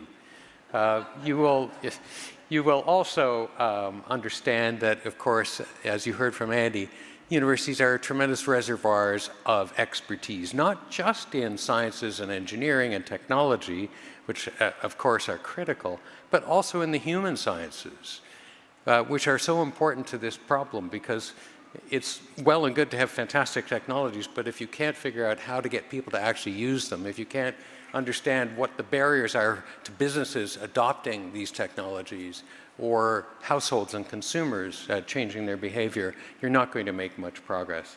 But the most important aspect of universities from my perspective is the fact that we've got engaged stakeholders, and particularly students, and let's face it, it's their future which is really at stake. And one of the things that is so striking and poignant as a university leader is talking to young people and hearing the note of despair in their voice when they look at the state of the planet and the state of the world. And again, this theme of action building hope is so critical in this regard. So I want to just tell you a little bit of a story about the university I had the privilege of leading for 12 years. This is an aerial view of the St. George campus, our oldest and largest campus, in the middle of the city of Toronto, as you can see. It is Canada's largest university. As you can see, between the St. George campus and our other two campuses, we have over 100,000 students. So when I talk about it being a mid-sized municipality, I think you get the point here. More than 26,000 people work there. By Canadian standards, we're pretty old. We're celebrating our bicentennial next year, so 200 years old. That means not only do we too have a long-term view, but we also have a lot of old buildings that are not particularly energy efficient. And we have a lot of buildings and we have a lot of land, as you can see from the numbers on this slide. So again, that suggests that these would be interesting places to really show some kind of leadership. Of course, with a big physical footprint like that, it leads to a big carbon footprint as well. When Canada brought in a national carbon tax in 2017, all of the major emitters found out how much greenhouse gas they were producing. And in our case, it was deeply embarrassing to discover that we were the third largest source of greenhouse gas emissions in the public sector in the province of Ontario, a province of 15 million people, behind only the City of Toronto and the Toronto District School Board. So that was one of these sort of aha moments, or oh no moments, but deeply embarrassing and concerning. But it was also a moment that galvanized our university communities to come together in a way that they have never done before and probably would not have been possible. And they produced a plan. So we went from bad news to good news, that the university embraced a plan to become climate positive by no later than 2050. And by that we meant going beyond net zero to actually become a carbon sink and absorb more carbon than we emit. And we put together a pretty credible plan, which was audited by external authorities as well to give it some legitimacy. Moreover, we have a community that is very skeptical of purchasing third-party offsets. And they said, we've got to do most of the heavy lifting ourselves, 80%, if not more, through direct carbon reductions. And then the offsets that we would deploy would be offsets that we would create ourselves. We're fortunate to have large land parcels north of the city and in rural areas that could, among other things, host renewable energy installations, carbon sequestration projects, and so on. So not exactly the easy path, but one that I think passed the sniff test, at least as far as our community was concerned. The first big move that we made was what you see here, creating Canada's largest urban geothermal project. It's a geo-exchange system. It's basically a huge ground source heat pump network, 372 boreholes drilled underneath the central King's College Circle. Each of those holes is 250 meters deep. That's about half the height of that CN tower that you see on the skyline there. And the idea is to extract waste heat from buildings, particularly in the summer, through heat pumps, circulate it underground where it is stored and concentrated, pump that heat back up in the winter to heat the same buildings. The construction for this was a mess, but we got a lot of it done during the pandemic when there was nobody around, so turning lemons into lemonade in that regard. And when it is fully connected, it will be servicing over 30 buildings in the district around it, including many heritage buildings. It's part of a larger project, really, which we call Project LEAP, which when you add up all these components, will reduce our Scope 1 and 2 emissions by more than 50%. The middle panel here talks about building retrofits, smart building controls, the kinds of things that we've already heard a little bit about from Vijay this morning. On the left-hand side, I just want to spend a minute on our district energy system. So we have a 120-year-old district energy system. It's a steam heating system, originally powered by coal-burning power plant, converted from coal to natural gas about 35 years ago. And we are now going to convert those natural gas boilers to electric. In Ontario, the energy grid is about 85% non-fossil fuel based. Still a little bit of natural gas, no coal left. A lot of nuclear, a lot of hydro, and some renewables. Hopefully we can grow the proportion that is renewable. This is a system that's been in place for a long time, very successful. We sell power to a number of our neighbors nearby, both in the private sector as well as, for example, the Royal Ontario Museum. We're lucky to have that system in place, but it was crying out for modernization. And indeed, these photographs show you the process of switching out one of those natural gas-powered boilers for 2 electric boilers. This took place last summer, and they take up a lot less space, and just this move is reducing our fossil fuel use by 75%, which is really quite profound. How did we do this? We heard about CapEx when Vijay was talking and the expense, and let's face it, you saw from the Slido results that cost is the biggest concern for businesses. It's the same for universities, and we don't exactly wallow in spare cash. And so really one of the big innovations that I want to share with you was the financial model that we were able to develop. Working with a federally chartered and capitalized Canada Infrastructure Bank, which was created by the Trudeau government to accelerate investments in socially impactful infrastructure, public transit, green transition, Indigenous communities, that kind of thing. We were the first university that they worked with, and they were actually keen to move into our sector to demonstrate what kind of good they can do. Just in round numbers, this gives you a sense of the structure of the deal that we did. We originally thought that the project would be close to about $200 million in terms of capital costs. We went to market and tendered the project, and we were delighted that the market came back with a significantly cheaper and more impactful model. So it ended up being about $150 million, and these are in round number terms. With the deal that we did with the Infrastructure Bank, we only had to put up 10% up front. So a $150 million capital project became a $15 million upfront outlay, with the rest coming either from the Infrastructure Bank or from a private bank, in this case RBC, whose participation was crowded in by the presence of the Infrastructure Bank that de-risked the project and lowered the interest rate for us. So we were paying way below market rates. And we get to repay this loan over 26 years. In fact, the payback is going to be faster for us. That's savings from the carbon tax that we no longer have to pay, and from a much, much smaller utility bill. And it's accelerating our progress towards our goal by at least 10 years. Really quite remarkable, but it's not rocket science. It's really pretty simple finance.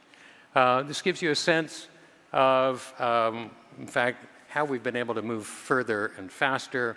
Our original target was that sort of straight line hitting net zero before 2050 and going below it. We went to market with a proposal to see if we could accelerate it, and the market came back with a proposal that went further and faster. And in fact, we are now on track to reduce our Scope 1 and 2 emissions by more than 50% by next year. So this is really quite a remarkable feat. We only started this in 2020. So again, when it comes to action leading to hope, this kind of action and impact is really quite significant. The world has taken notice. This is not why we do these things, but it does help us in terms of that kind of external validation that we have been recognized as a leader. But really our more profound motivations are for the health of the planet and hope for our students. We've also partnered a lot with local actors, and Greg, maybe we can talk a bit about this in the conversation, both some of those other large emitters like the City of Toronto and the Toronto District School Board, as well as with the business community, the Board of Trade, Siemens and others, who have been both suppliers of solutions as well as helping us spread the story about the model that we have deployed and how others might be able to take advantage of it. And we've also been working globally. Andy mentioned the U21 network. We've also worked with the Sustainable Development Solutions Network and other university networks, again, to both share best practices as well as to galvanize action and accelerate progress while other civil society actors are trying to figure out how to get this done. With that, I think I'm going to finish with an aerial shot of what the campus looks like now that we have filled in that big hole, beautiful green space. We have re-landscaped, we got rid of all the cars, but what's happening underneath that circle is really quite remarkable. And you can see a smokestack up on the right, which is not emitting smoke anymore, or at least a lot less than it used to. That's our district heating plant, the one that is now being powered by electric boilers rather than natural gas. With that, thank you very much for your attention.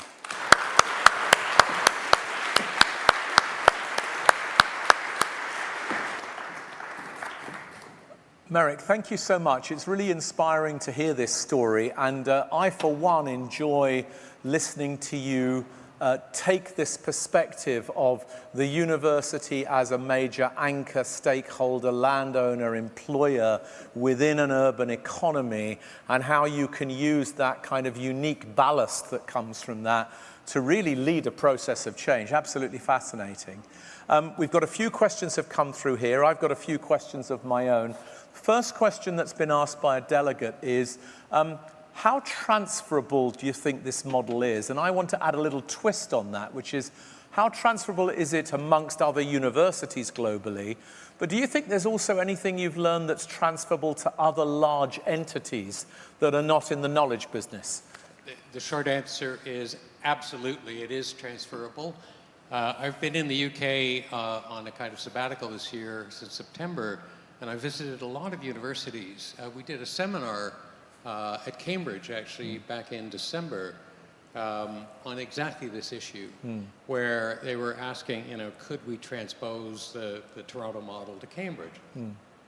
I have to say, at the start of the seminar, they were very skeptical. By the end of the seminar, they were chomping at the bit and ready to go. Of course, the specifics will vary. Vijay talked about the cost of energy in this country. And while both your gas and your electricity are more expensive than ours, the delta between the two, the ratio, is actually not that different.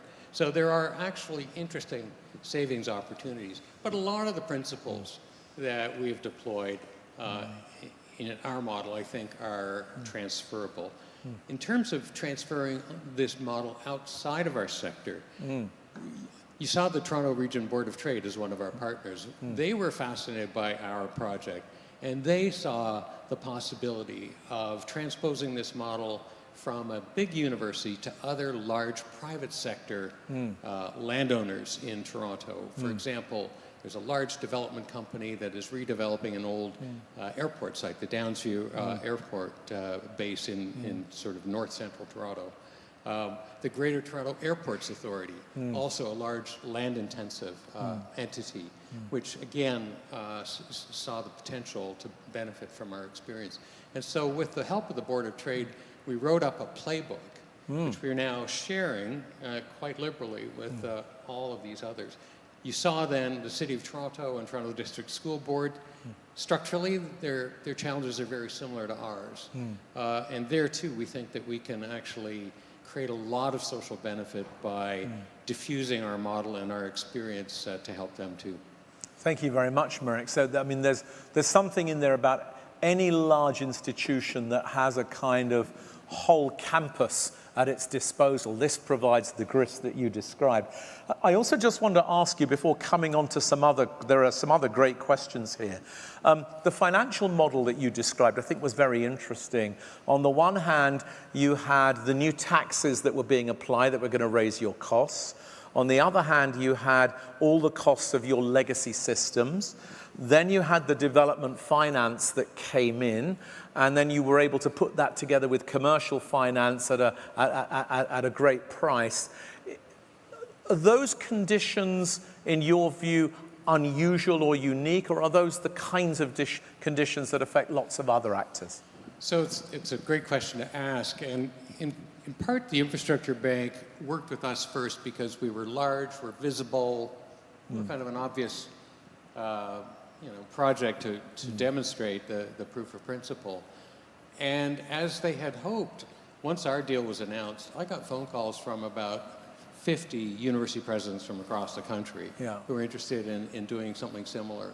Many of those, well, in fact, they're all much smaller than the University of Toronto, some, quite small. they don't necessarily have our borrowing capacity or our credit rating. So it suggests that you might imagine syndicating or, bundling some of these projects together and creating new institutional structures that would help smaller players. But I do think that actually, the fundamental aspects of this are quite transposable to these other kinds of settings. Great. Thank you, Merrick. Now, one question that's been voted for by a lot of people in the room is, could you tell us a bit about the decision-making behind the retrofitting and stroke versus the new build? Yeah. Did you calculate the embodied carbon in the existing structure? How did you decide where to retrofit, where to build? Yeah, so, I think to retrofit and renovate is divine. I think that's really the kind of bottom line conclusion from a lot of this. And there was definitely a shift in mindset that, when we started this journey, it was routine for us to pull down old buildings and a lot of embodied carbon in that concrete and steel and all of that. And to put up a new one, if we could line up the financing, we really didn't worry too much about the implications in terms of the footprint. And our whole mindset has really changed around that. So we are indeed much more likely to renovate and retrofit. We have elevated the sort of standards of our energy efficiency for our buildings, both for new builds as well as for retrofits. We have created a revolving fund that allows deans of faculties to borrow money from the center to pay for these upfront costs, and again, to pay us back from the savings in terms of operations.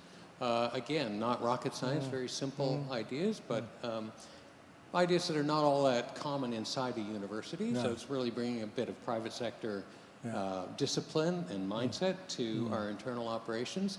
But it's amazing how quickly it has worked. Yeah, fantastic. Another person asks, how are you doing on scope 3? What's the university thinking about there? Yeah, I usually get this question, and it's the toughest nut to crack. A, because it's a little bit harder to measure, and B, because it implicitly targets behaviors that are beyond your direct control. When we looked at this, and again, I have to thank a university-wide committee that led the way on this. Air travel was the most obvious component of Scope 3 emissions that we could tackle. So again, we resorted to a kind of institutional innovation where we developed essentially an internal carbon tax. So any flights taken by members of the university, paid for from the university budget, were levied a fee proportional to distance traveled and class of travel. If you traveled premium economy or business class, the rate was doubled compared to economy. The funds collected from that fee were collected in a central pot of money, and the use of those funds was decided by, and is decided by, a committee of faculty, staff, and students, not the president or the deans, but actually rank and file members of the university who once a year or so get together and figure out what sort of investments they will make to further address our carbon emissions. One of the first big projects was indeed a large-scale tree planting and reforestation project on land that we own north of the city. So sequestering carbon or doing good things in terms of advancing our general carbon footprint. And there are other projects in the pipeline. Yeah, thank you, Merrick. And that sort of illustrates one of the points you made, that you've been able to develop your own offset scheme, which strikes me as a really important initiative. And has that evolved and has that built some momentum behind it? Absolutely. As I mentioned in passing in my talk, I'm sure there are some reputable providers of third-party offsets, but there are others that are perhaps, let's just say they don't have as sterling a reputation. And in an academic community like ours, and I'm sure it's not that different here, there's a lot of skepticism about that. So being able to develop our own program of offsets in this way, I think has really helped to build support for what we're doing. And, you know, with each passing year, we'll be able to do more and more. Merrick, there's at least another 15 questions here, but we don't have time to do all of them. But are you going to be around for a little while? Could people approach you at lunchtime Absolutely. for a chat? I'll be here till the end of this event. Okay. And delighted to chat with people. There are lots of questions here about circularity, resilience, other things, but I'm just going to allude to one which several people have asked, which is right at the start of your talk, you explained that one of the motivations was the kind of dispirited feelings that the students were carrying, the fear of climate change, climate anxiety we sometimes call it. And I know when you've spoken to me, you've said that many students at the university are talking about never wanting to start a family because they didn't think this was the right world to bring people into. I know it's early days, but is there any sense that the practical actions that you're taking as a university are starting to change people's perceptions? The short answer is yes. I mean, I gave a talk like this not that long ago at another British university, and after the talk, a couple of young women came up to me and said, oh, you know, we're studying environmental management, and both of us had pretty much decided we weren't going to have children because of the state of the world. But after hearing your talk, we're actually optimistic. You can actually get stuff done, you can make an impact, and you can do it quickly. I mean, the fact that we only started in 2020, and we're already on track to reduce our Scope 1 and 2 emissions by more than 50%, and that's a big number given our scale. So yes, it's really great to see how making an audacious and ambitious commitment and being able to follow through and deliver on it, to walk the talk, is changing attitudes and changing mindsets. Now, Merrick, I happen to know that there's 1 or 2 books coming. Can you just tell us what the books will cover and when they're out? Well, thank you. So the first book, which I've now finished in draft form, is really trying to understand how to rebuild public faith in universities. And it's looking at the Anglosphere, so UK, Canada, US, UK. Australia, where for a variety of different reasons, you know, the standing of universities has slipped. So one of the arguments I make in that book is that universities have to go from the back foot to the front foot.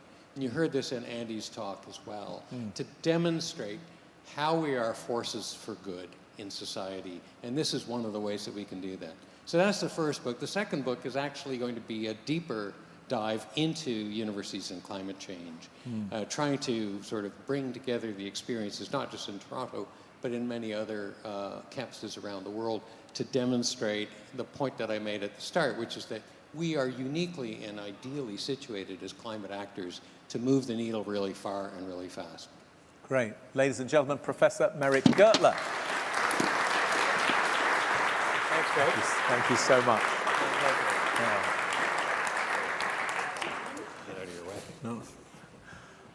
Merrick, thank you again. Wonderful to have you here, and it's great that we've got you in the UK for a few months, so we really appreciate that. Now, we're going to go to one of Scotland's most cherished industries now, because the subject of our next conversation is going to be whiskey. And so I'm really delighted to welcome Victoria Hollywood from Edrington. Victoria's going to give us a short presentation, and then she's going to do some Q&A as well. Please keep sending the questions. You're doing a fabulous job. We really appreciate that. Please join me in welcoming Victoria to the stage.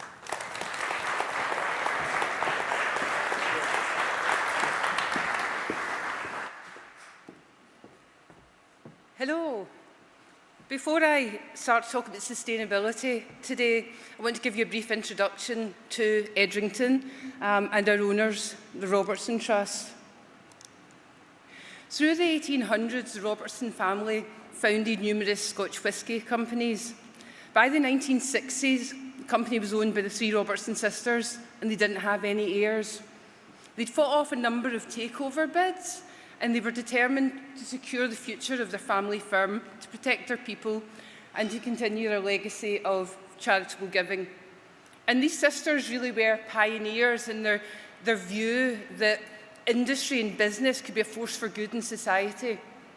So they took the decision to bundle all their business interests together, and they formed a company, Edrington, and they created a charitable trust called the Robertson Trust, which is the ownership of Edrington.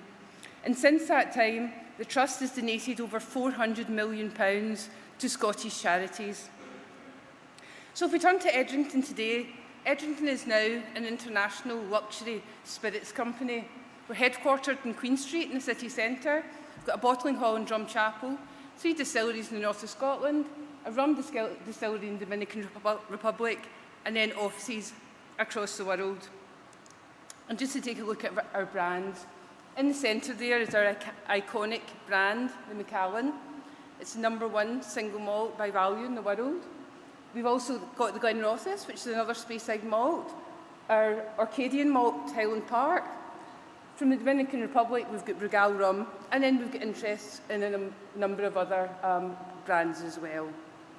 So quite often, when I meet people and they say, who do you work for? And you say Edrington, and they look at you blankly, and then you say the Macallan, and they say, and their faces light up. So it's just to put a bit of context, and I think that Robertson Trust context is so important as well, because it really defines how Edrington looks at sustainability and the environment, and taking that longer-term view of how we interact with the world. So if we turn now to sustainability in Edrington, we're a company with a long-standing culture of giving and responsibility and deep, deep connections with the environment. We own a lot of land. We rely on nature for our key supply chain ingredients. But we run energy-hungry processes, and we have energy-hungry supply chains as well. We use our sustainability ambitions and strategy to help us navigate these things. It drives us to mitigate the impact that we have in the environment, and also to look ahead and to adapt via climate readiness and resilience to make sure that we can deal with the challenges that the changing world is bringing. Our sustainability ambitions are led from the top. So our Chief Exec is a champion, a very vocal champion of sustainability within the organisation. On the left-hand side here, you have what we call our strategy sail, and you can see that sustainability is one of our key missions within that. To keep us on track with timelines and measuring our progress, we signed up to science-based targets in alignment with the Scottish Government for net zero by 2045 and to halve our carbon emissions by 2030. And to demonstrate the progress that we've made over the last few years, we've done CDP submissions for a number of years, and last year we got onto the A list for climate, and we retained our B scores in forestry and water. So at the top line, we publicise both externally and within the organisation, talk a lot about sustainability driven by these key features. Our sustainability strategy is made up of 5 pillars. Sorry, I'm missing a slide here, but I'll just press ahead and you can just use your imagination. So our sustainability strategy is made up of 5 pillars, and those 5 pillars come from the elements of the environment that are most critical to the processes that we run. So we have reduce carbon emissions, sustain wood, protect water, enhance biodiversity, and promote the circular economy. And for all of those 5 pillars, we have ambitions, transition plans, and then a really clear set of ownership from top level all the way through to the day-to-day activities of who needs to be doing what to make sure we deliver those longer-term plans. We also have a lot of focus on compliance, as we call the 3 Rs, the risk, regulation and reporting side of things, just to make sure that we're looking ahead. We run risk registers for our operational sites and for our supply chains, and we also work closely with our brands teams to make sure that our communications with our consumers are not at risk of any claims of greenwashing, and that we're clear in the messaging that we put across. We're a heavily regulated industry, so the regulation and reporting side takes a lot of focus as well. But what I want to do now is I'll not talk through the entire strategy, but I've picked the 2 pillars of decarbonisation and circular economy to start to bring to life the activities that we've done so far and the plans that we have going forward to hit our targets. So if we first of all look at reduced carbon emissions, As I said, we've got the science-based targets, and that's a really, really clear 2030 and 2045 ambition for the organisation. Underneath that, though, we have in-year targets and a transition plan. And that's very important to us because it's too easy with a 2030 target to kick the can down the road and wait, and other business priorities can take the lead. So what we've done is made sure that we've got progress that we need to make every year. As I say, we've got clear owners of that. We understand the risks and the dependencies and the mitigations we need to put in place. And over the last few years, we have had to be a bit more creative with that plan as the world has changed round about us. It's not like we put the plan in once and that's what's going to take us through. Innovation, global events are changing how we look at that. Some of the progress that we've made already. At the Highland Park distillery, we've put in advanced heat recovery. At the McRae distillery, the one on the right there, we have a solar array which gives us 20% of our electricity needs. We also have a biomass plant just across the road that supplies up to 70% of the steam that is needed to run the distillery. So we have made a lot of progress in decarbonising our own operations. At the bottom there, that picture refers to the wood that we're going to be using in a biomass plant that we're building in the Dominican Republic. So that's the next big investment for us, running our own biomass plant to power the distillery in the Dominican Republic. Looking further ahead, there are really three key factors for us to hit the 2030 and 2045 ambitions. And we're sort of tracking these and getting closer and closer to what a solid plan might look like to deliver. But the variables here we've got are the grid connections and supply. In the north of Scotland, of course, that is a challenge, and we could not power our distilleries with electricity at the moment. On top of that, then there's what technology and innovation we would use once we have those electric supplies. And of course, last but certainly not least, the investment that would be required to make that happen. So within carbon emissions, we made a lot of progress, a good bit of clarity on what we need to do, and the focus in the coming years will just be to firm up that plan so we understand how we will deliver the next steps. If I turn now to promote circular economy, all the way through our supply chain, from distillation through to packaging, we use a lot of materials and we create a lot of waste. We focus on various stages in that supply chain to address the challenges and find some quite creative solutions to them. First one to talk about is our distillation co-products. So pot ale and draff are co-products of that process. And at the moment, they are taken to a power plant in Rothes, where they're converted into electricity that powers the local villages. In the north, in Orkney and in the Dominican Republic, those co-products are turned into animal feed and biofertiliser. So every element of co-product from distillation is used for a greater good, which has been in place for a couple of years now. The next area is round about packaging and the decisions we make when we're developing new products. I think in years gone by, we had an approach of sort of casually asking people to consider sustainability and what they did. And what we've done in the last year is we've pulled together a much tighter process. We call it the Path to Positive Packaging. And it insists that sustainability is a key element of our decision-making process right at the start of a new product development. And there are a number of key stages along the way where it will be challenged if we're not selecting a sustainable option. And the last one to talk about is just general waste throughout our process, especially in bottling hall. And it's really about involving the teams and challenging the teams on the ground to say how could we reduce the amount of waste that we create and how could we deal with it more responsibly and compliantly. And we had a wonderful solution recently with some of our bottling hall colleagues who, because they're physically dealing with the materials that have been thrown away, they were the ones that could actually had a sense of the opportunity we had. And we've organised rebates for companies that can reuse these materials. So we've got a massive financial benefit going into the bottling hall, some of which has been invested back into the site at Great Western Road. And also our materials are being repurposed and reused. So quite different solutions for the circular economy challenge along our supply chain, but making good progress there. So all in all, I would say, across all 5 pillars, never mind these 2, we've made really good progress, but we've still got a long way to go, and we still don't have all the answers. And, you know, the challenges keep coming. The industry challenges, infrastructure challenges, and global challenges as well. And many people have touched on these already this morning.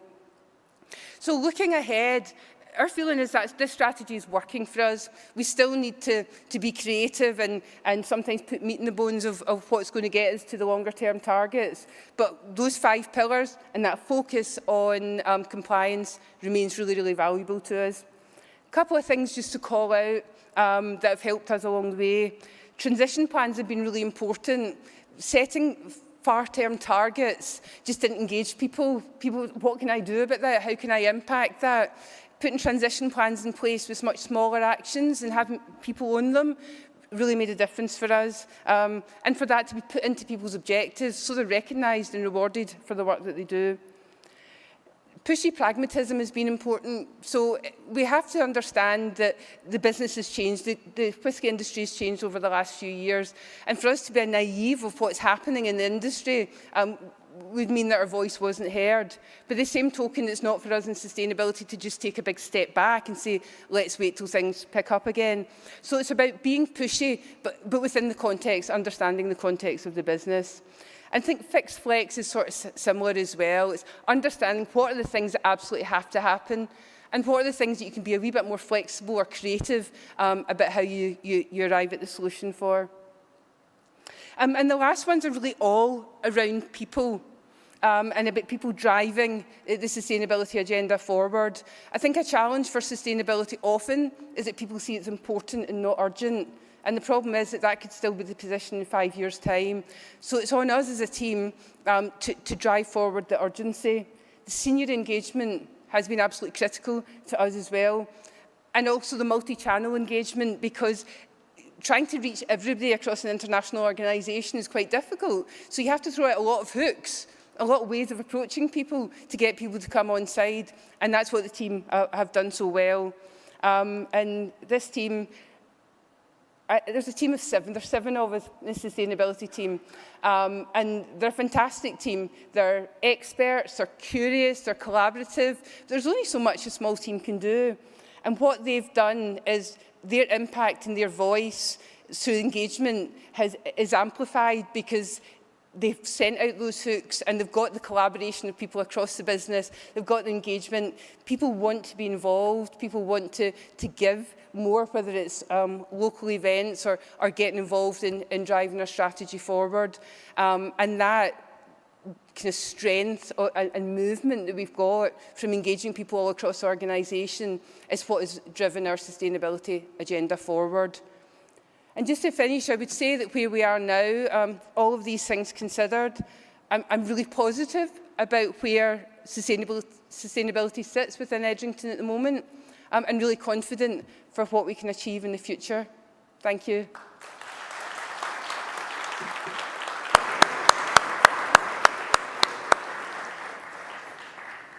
Victoria, it was absolutely fascinating, and our audience are sending you plenty of questions. I'm going to cheekily ask you one first, which is, you know, this is a glorious whisky company that produces some amazing beverages.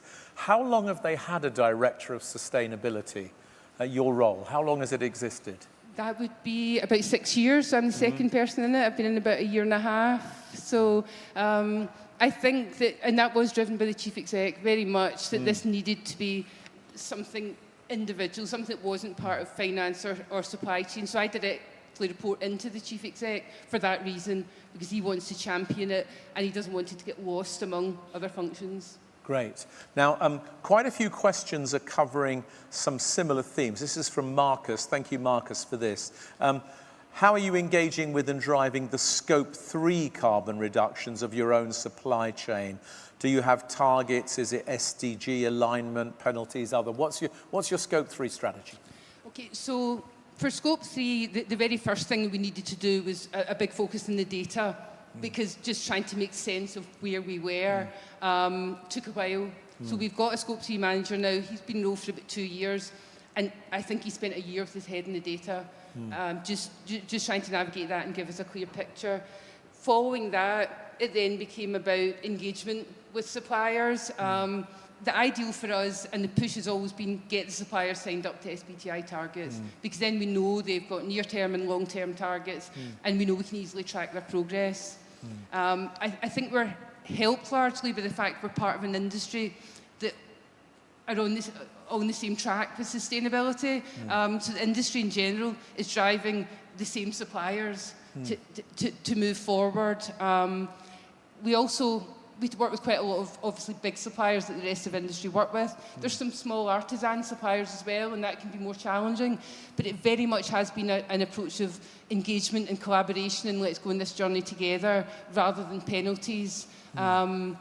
We've now got more than 90% of our supply chain, by carbon, more than 90% of our supply chain suppliers signed up to SBTI. The next big target area for us is out with supply chain. Great. Well, I was going to say, because Andrew's question, thank you, Marcus, for that question. Andrew's question is exactly about that. He says, what is Edrington doing with the farmers supplying its raw materials, barley, sugarcane, etc., to improve their environmental performance? So we have long worked with one maltings company, and that malting company have growers groups, and those growers groups know who they're supplying to, and it's a very collaborative supply chain. So we work with them sometimes to do the likes of fertiliser trials, or the maltings company have just put in a new energy centre, so they're now powered by an e-boiler. I think because it's such a long-standing industry and those relationships are so long-standing, there's an openness and there's a collaboration, a genuine belief that we can all benefit from the things that we do. Lovely. Now, we've probably got time for 3 more questions, so let's do this one first. What advice would you give on what are the key skills that have been needed in the transition to decarbonisation that you've been involved with? What have been the key skill sets? I think one of the key things, decarbonisation, Scope 3 as well, is being able to take a lot of complicated information and distill it down to quite a simple message to say, for example, there's 3 options of how we can deliver this. I think the communication of the knowns and the unknowns and how we're going to mitigate the fact that we don't have certainty for everything, but that we understand the scope of what we're looking at, and we might need to narrow down some elements later on. That's been one of the challenging things, because you're dealing with people with deep technical expertise and engineering background, and then trying to communicate that back to the exec to make decisions. So I think that's been one of the challenges, just that ability to communicate in the business with regards to what we want to do. What's worked well in the last few years is to bring engineering and the operational leads together with sustainability, so that there really is that belief that we're all pushing in the same direction, we all got the same timelines, we all know what role we have to play in delivering the targets. So it sounds like teamwork is part of what you're saying there. Thank you to Kate for this question. How is Edrington linking back to its roots and the trust to influence its sustainability on a social and a place-based perspective? I mean, I suppose this question is really about how far is this, part of the origin story and, as it were, the DNA of the company? Is that a key part of what you promote here? Yeah. Absolutely. One of the wonderful things that I enjoy about the job is the grassroots engagement that we get in sustainability. So we've a number of pillars for sustainability and responsibility strategy, but one of the other ones is giving more. So people get 4 giving more days a year. You're very much encouraged to use them. And the crossover between giving more and sustainability is massive. Beach cleans, litter picks, recycling initiatives, 0 carbon days, meet together and have lunch of leftovers that everybody's brought in the night before. That's absolutely real in Edrington. It's just the nature of the organisation, and it always has been. I think it's something that we play on hugely in the sustainability team. We know that it's a strength that we can tap into, and it really helps us helps us set off engagement, and then people take it on, and it gains a momentum of its own. Great, thank you, Victoria. Let's do this as the last one. I mean, other people in the room like me were really impressed with the simplicity of your 5-pronged strategy, which I think went circularity, carbon, wood, biodiversity and water. And the final question is about water, and it says, considering the future scarcity of water in Scotland, which practices and actions are you implementing in order to tackle the water risk? Okay. I mean, the main one for us is we take a lot of water, and we take a lot of water, for example, at the McRae distillery, we take a lot of water from the River Spey. We put most of that water back, but it's the balance, it's the way we work with the river is very, very important. We actually had some problems last year because it was very dry in the north, and the Spey dropped low. So since then, we've got a site-wide project looking at how can we reduce the amount of water that we use. So it's about monitoring so we truly understand the water that we're using, reducing where we can the usage as well. And really, it's about identifying every single opportunity of where we can improve. So in other distilleries, we've got closed loop systems, so there's not that same challenge. But part of the beauty of the McRae is that we've got the Spey runs through the estate, and that harmony with nature is so important to us. But that means we have to be very responsible in what we do. So that's been a focus for the last few months, implementing a number of different measures to make sure that we continue to behave responsibly with the river. Victoria, it's an incredibly compelling story, and you've told it brilliantly, and there are a lot more questions there that we don't have time for now, so if you are around, I'm sure people will want to grab you. Ladies and gentlemen, let's say a big thank you to Victoria Hollywood.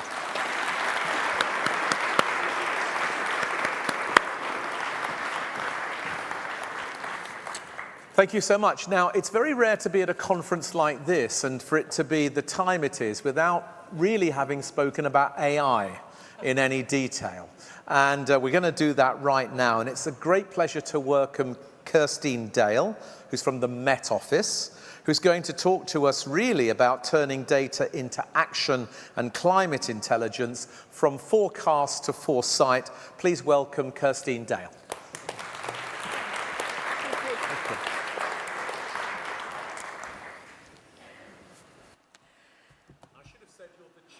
AI officer at the Met Office. Thank you. So I'm Kirsten. I am the Chief AI Officer. I feel like I need to set the scene at the beginning. I work for the Met Office to do the weather forecasting, not the Met who are the police. That's led to all sorts of confusion in the past. Thank you so much for inviting me. It feels like coming home. Like so many of your speakers today, I've also got connections with Scotland. I was born in Dundee. I did my PhD at the University of Glasgow, so it's great to be back. Thank you for having me. So I've got just 10 minutes to give you a whistle-stop tour of what we're doing on AI, with AI at the Met Office. So I've prepared some slides. It's ambitious, but we're going to do it, okay? Right, okay. Here we go. So, talk about ambitious. I'm going to try and cover 4 sections. A bit of background, a bit about FastNet, which is the model that we use to forecast the weather, AI for Everyone, which is our transformational change program, and then a bit of summary and discussion, and then on to questions. That's all in 10 minutes, so it's going to be great. Okay. So, the reason I want to do this talk is because over the last 2 years, I've seen the public sector be agile and innovative in a way that I just didn't believe was possible. And I have grown to learn that AI is something that we really shouldn't be shying away from. This presents an opportunity to make our lives better and easier and to deliver even better public services. So this is definitely about AI for public good. So, part 1, here we go, the background. So, in order to understand how we're embedding AI, you need to understand a little bit about how we forecast the weather. So at the Met Office, it's quite little, but you can just about see it on the slide, we take in 215 billion observations a day. Yeah, 215 billion. That's a massive amount of data coming into the organisation. This data comes from satellites, from buoys on the ocean, from weather stations across the land. It comes from such a rich array. So we're taking all of that data, and that data goes into the supercomputer. Got a really big supercomputer that we deliver in partnership with Microsoft. It's a £1.3 billion worth of supercomputer, so lots of data, lots of computer. So the data comes into the computer, and we run it through an algorithm. So an algorithm, big equation. This is based on the Newtonian laws of physics, so conservation of mass, energy, and momentum. And we use it to generate kind of like stepping forward if the atmosphere is like how we're observing with the observations. What does the equation say that the future will look like? Then that forecast goes to our human forecasting team. Just to be really clear, there are humans in the loop here. They are driving this. The output from the model goes to the humans who generate the forecast, and then we generate hundreds of different types of products for many of the businesses I'm sure are represented here today. So that is all based on physics, and that's how we've been doing it for, 150 odd years. And then along came AI. So we're good at producing the forecast using the physics. The Met Office, despite the fact what my neighbours might say every time we get the forecast wrong, we are consistently in the top 2 weather forecasting centres in the world. 92.5% of our next day temperature forecasts are accurate to within 2 degrees. So this is good. The forecast is really good, but we don't rest on our laurels. We are constantly looking for ways to improve and refine the forecast. And that has meant that it steadily gets better and better and better, which is why we stay in the top 2 global weather forecasting centres in the world. Meanwhile, in the background, we are now, no one can have failed to have noticed, we're in the middle of the 4th industrial revolution, the AI revolution, where AI is quite rightly now called the defining currency of the future. Okay, so AI is the world, go back a slide. AI is the world's fastest deep technology. It is rewriting the rules of entire industries, including how we forecast the weather and model the climate. So everything I've talked about so far has been physics-based forecasting. But we now have this technology developing, AI, that we want to embrace, that we want to try and use to make forecasts even better. Okay. Now, the reason we are in this 4th industrial revolution is 3 reasons. Number 1, an unparalleled level of data availability. There is so much data available now. Like I said earlier, we have 215 billion observations coming through the organisation. We produce 18 terabytes of data a day. So it's not just our industry. All industries are collecting and transmitting an incredible amount of data. Plus supercomputing, there's so much available now. It's to the point where there's just a lot that you can do that was just never possible before. And thirdly, data science, so AI, machine learning, some of the terms you might have heard of, these that are producing increasingly sophisticated models. So you've got perfect trio. You've got the data, you've got the models, and you've got the compute. So this is driving the AI revolution. And we're embracing that at the Met Office. So what did we do? So in 2022, just check the time. Yes, 2022, we developed the data science framework, which is akin to our data science or AI strategy, split into 3 pillars, 1 on capability, 1 on partnerships, and 1 on people. And it was all about how we could embed AI into weather forecasting to run alongside the physics. Part 2. So just going to give you a couple of examples of how we're applying AI at the Met Office. So the first example is FastNet. So FastNet is an experimental, global, artificial intelligence-based weather forecast. I told you about how we forecast the weather. You'll recall that that is all based on physics. FastNet is not based on physics. FastNet uses different type of technology. It's a graph neural net, so it's quite separate from the physics. And we're developing it through a partnership with the Alan Turing Institute, the UK's National Centre for Data Science and AI. The reason we're developing it with them in partnership is partly because they're fabulous, but also because AI is moving so fast. If any organization wants to try and stay at the forefront, you need to partner because you may not have the skill sets in order to keep abreast of the new technology. And so this was a perfect partnership for us to form. So one of the questions I often get asked is, do I think AI forecasts are going to replace physics-based forecasts in the future? The short answer is no, I don't think so. I think the future will be a blend of these forecasts.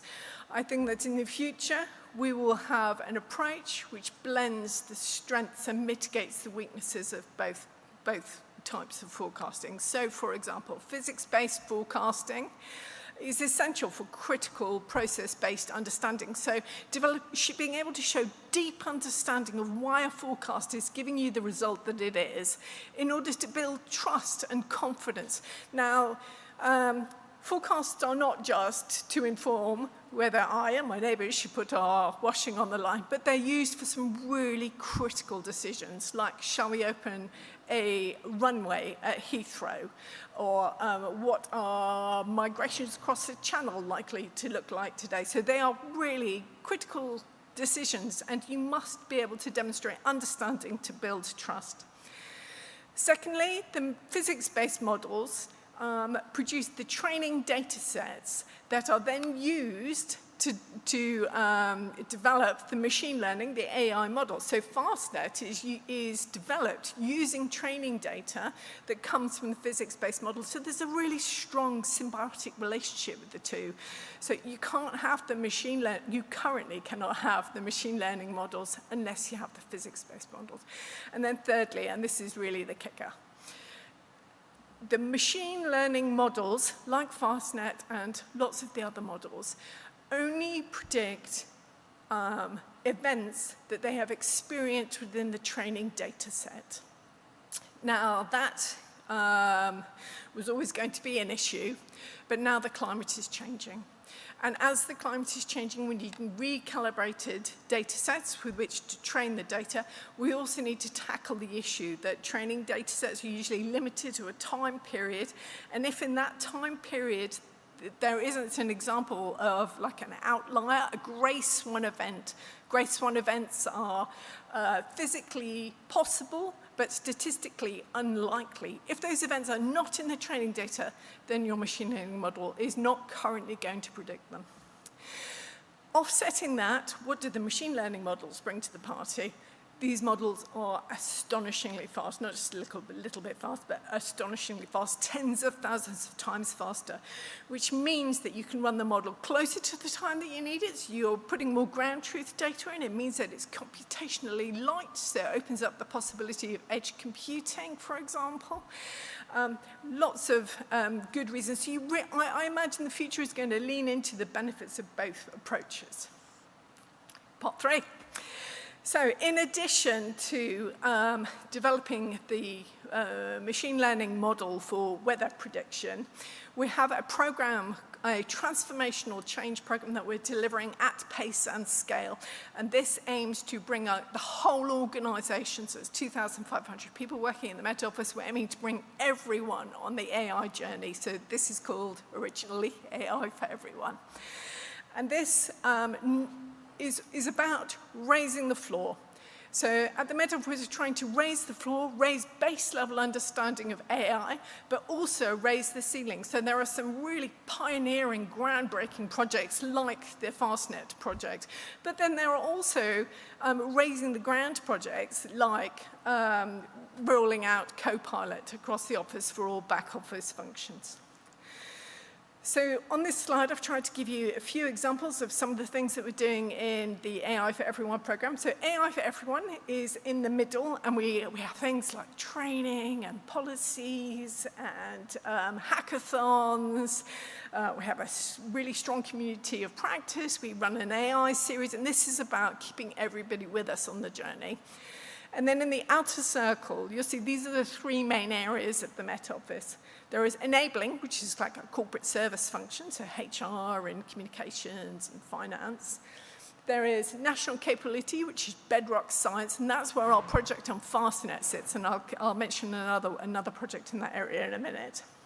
And then we have AI for products and services. And this is the last mile to the decision maker.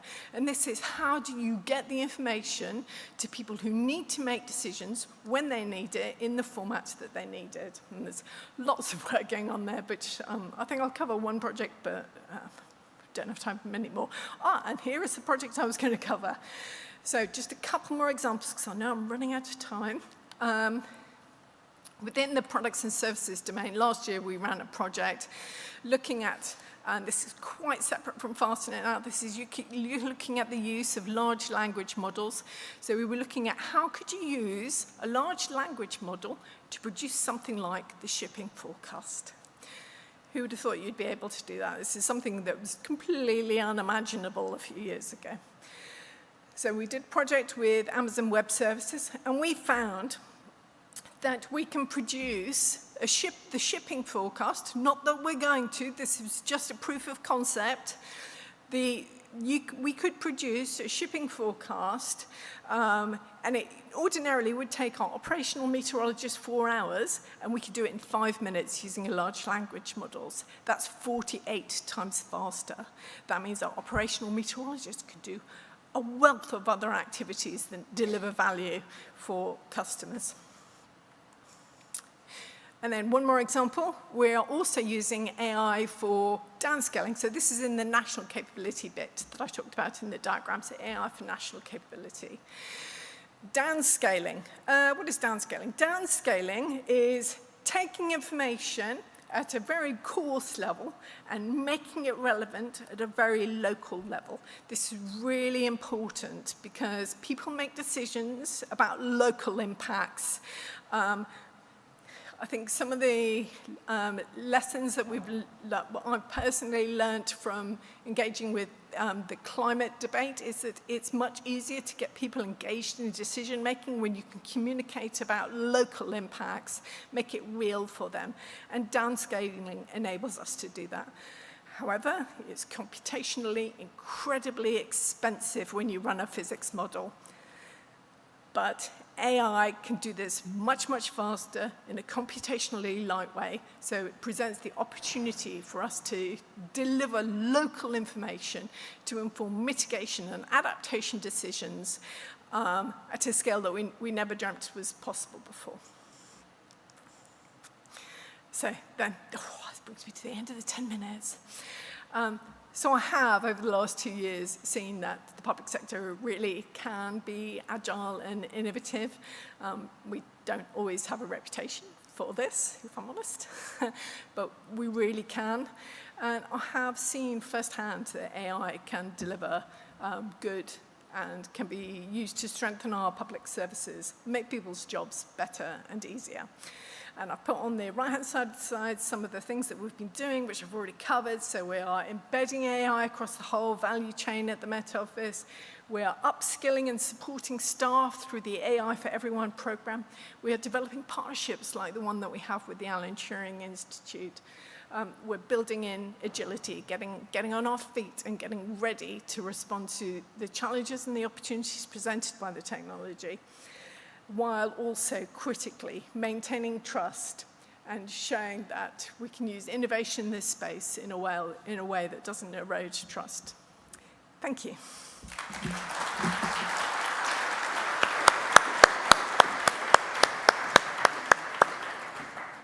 Kirsten, thank you very much. This is such a brilliant, focused case study of how to go from recognizing that you're an organization that manipulates huge amounts of data to provide a service, and then really accelerating the use of AI in a way that's considered, responsible, thoughtful, and it seems highly impactful. So thank you so much. Really, really helpful presentation. And a lot of questions have come in from around the room. So let's see how many we can do in 6 minutes. So, what sustainability responsibilities are Met Office taking to mitigate or reduce the amount of power and therefore carbon that's needed for the AI? That's a really, really good question. So before I even started working on AI, the Met Office, we already had strong, firm and commitments to achieving net zero in place. So we're having to bring online some of this new technology without damaging our commitment to net zero. It's also something that I personally feel really strongly about. Lots of people at Met Office, including myself, work there because we want to be part of public service and public good and help manage people's exposure to extremes in the weather and tackle climate change. Now, AI is a really interesting case in that it's got two flip sides. On one side, it's responsible for 1 to 2% of global consumption of energy. And that is, the AI workloads are increasing at 26% a year, so that's only going to get bigger. It also uses produces CO2, water for cooling, that as was mentioned earlier, but also REM, earth mineral extraction. So it drives some things which are not very environmentally sensitive or in line with the sustainability agenda, but at the same time, used well, AI can achieve industry efficiency or sort of improve industry efficiency by 20 to 40%, for example, by being used to optimize processes, to make better use of the jet stream for aircraft. There's just a wealth of ways that AI can be deployed.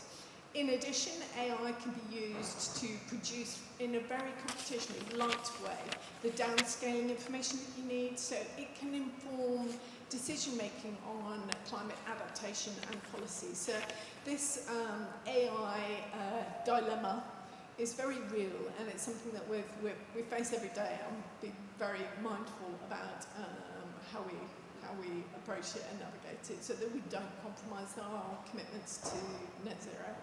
Thank you very much, Kirsten. And in a way, that's a perfect example of how you have to do this. Somebody else, again, no name, but thank you for the question, has asked another key question, which is, what challenges do you have or perceive yourselves to have with cybersecurity? So there's a very well-established team at the Met Office addressing cyber security. I would say cybersecurity is not unique to AI, no. Though AI does amplify some of the challenges. Mm-hmm. What are the challenges that we face? Well, same as most organisations, I would say. Possibly not want to go into too much detail, but risk of attack, I guess. Yeah, but also risk of attack, but also compromising the integrity of the services and the information that we provide, misinformation, corruption of data, all sorts, much of which I expect organisations where you work face the same challenges. Yes, and you're telling us without needing to tell us that you're proactively working to be incredibly cyber secure. Yes, great. Okay. A lovely question here, also from Anonymous. How tempting was it to name it as Skynet rather than Fastnet? I was so pleased when we came up with the name Fastnet. So my colleague Tom Dunstan came up with the name, and Fastnet is actually one of the shipping zones. So it's a nod to Vice Admiral Fitzroy, who was captain of the Beagle for Darwin, but he also founded the Met Office. And in addition, Fastnet is the lighthouse of the southwest coast of Ireland, where I learnt to sail. So as soon as Tom came up with the name, I was like, right, yeah, it's going to be Fastnet. So Fastnet was even more attractive than Skynet, yeah. Somebody said, Kirsten, what's your view on the collapse of AMOC? And this is from Neil in the Verdancy group. You might have to tell us what AMOC is. Not everyone will know. Atlantic Meridional Overturning Circulation. It's not in my area, but Neil, wherever you are, if you grab me afterwards, I'm happy to have a bit of a chat about it. But it's not. I'm not covering it within the AI team. Great. Okay. Another question, 5 people have voted for this one. Do you see this new model using AI as mainly helping in mitigating climate change impacts, or monitoring and measuring and communicating climate change, or some balance of the two? Okay, so people often talk about climate adaptation and climate mitigation, but I think these are two sides of the same coin. I don't think you can have one without the other. So how do I think AI is working to support these two initiatives? I think it's really vital on both. When we think about things like downscaling, I hope that realising the impact of climate change at a local level would drive behaviour, because you suddenly realise the severity of what's being discussed. But so it would be mitigation, but also adaptation. So I'm sorry, it's not a straightforward answer, that one. It's both. Right. We better make this the last one, even though there's plenty more questions here. So if you are able to stay around for a little bit, Kirsty, it would be great. How can consultants, advisors, people working with small businesses access any of this and use the services of the Met Office to really improve small business performance? Oh, right. So there's an enormous amount of information available, and it's through the, let's see if I can get the name right, UK Climate Projections, I think UKCP, and I put my details on one of the slides, but if you connect with me on LinkedIn, I'll send you a link to the site where you can get local information and down to high resolution based on physics models, because this predates the AI downscaling that I've talked about. But it shows you some of the local information that would be needed to drive adaptation decisions. Kirsten, it's a joy to have you here, and you've really explained in a brilliant and clear way how embracing AI, particularly in an activity like this that we all depend upon, is actually a way of accelerating our responsiveness to climate change and actually making us more responsible in relation to it. So I'm so grateful for that. Ladies and gentlemen, Kirsten Dale. Thank you. Thanks very much. Thank you so much.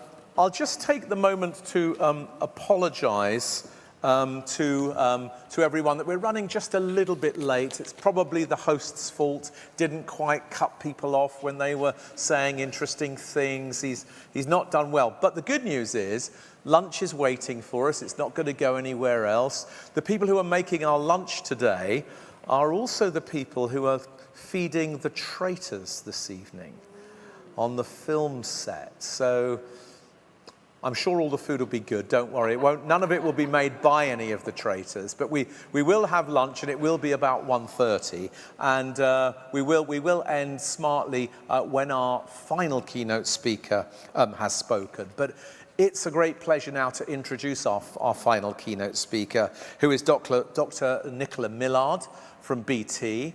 Nicola is widely known as a great agent of change and a great agent of motivation. And her focus is very much on the human side of leading change within organizations. Therefore, she's a perfect final speaker at this conference. Please welcome Dr. Nicola Millard.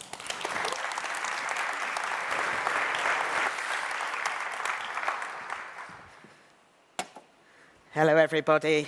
My name is Nicola. I'm a faithful. No, I used to be BT's futurologist, actually. So, I'm already feeling the questions. Normally everyone asks, do you have a crystal ball if you say you're a futurologist? And oddly enough, I do. Someone very kindly gave me one. Sadly, I saw no future in it. So I am slightly more boringly known as a principal innovation partner. That does not, by the way, mean my job is remotely boring. I have one of the best jobs in BT, to be perfectly honest. I also, as you may spot, have a cold. So I'm hoping that I don't cough and splutter over you today too much. And I'm hoping, I'm sounding relatively Barry Whitey today. I apologize for the quality of my voice. So, I'm part of BT's innovation team. I am a weird part of the innovation team. Our team is there to innovate with and for people like yourselves. So largely, I work with UK larger corporates, also public sector. We do a lot of innovation in BT, but we are very, very bad at telling anyone about it. So partially, that is my job as well.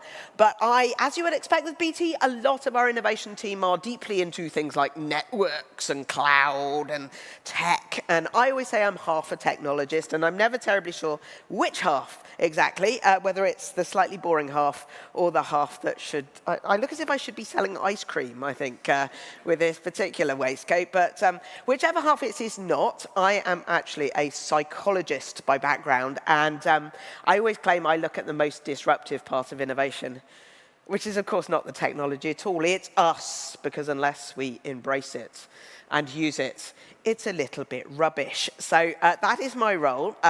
So I do a lot of research, basically. I've been researching around things like the future world of work for many, many years. I think we're on our 17th year of running this particular research project around what on earth is going on with work. In fact, my history back on work styles and things like that dates right back into the early 90s when I joined BT at the age of 6 and worked on a number of things, including a very pioneering piece of work called the Inverness experiment, which oddly enough was an experiment we ran in Inverness around, we thought very hard about that title, but that was one of our first, in fact, one of Europe's first home working trials.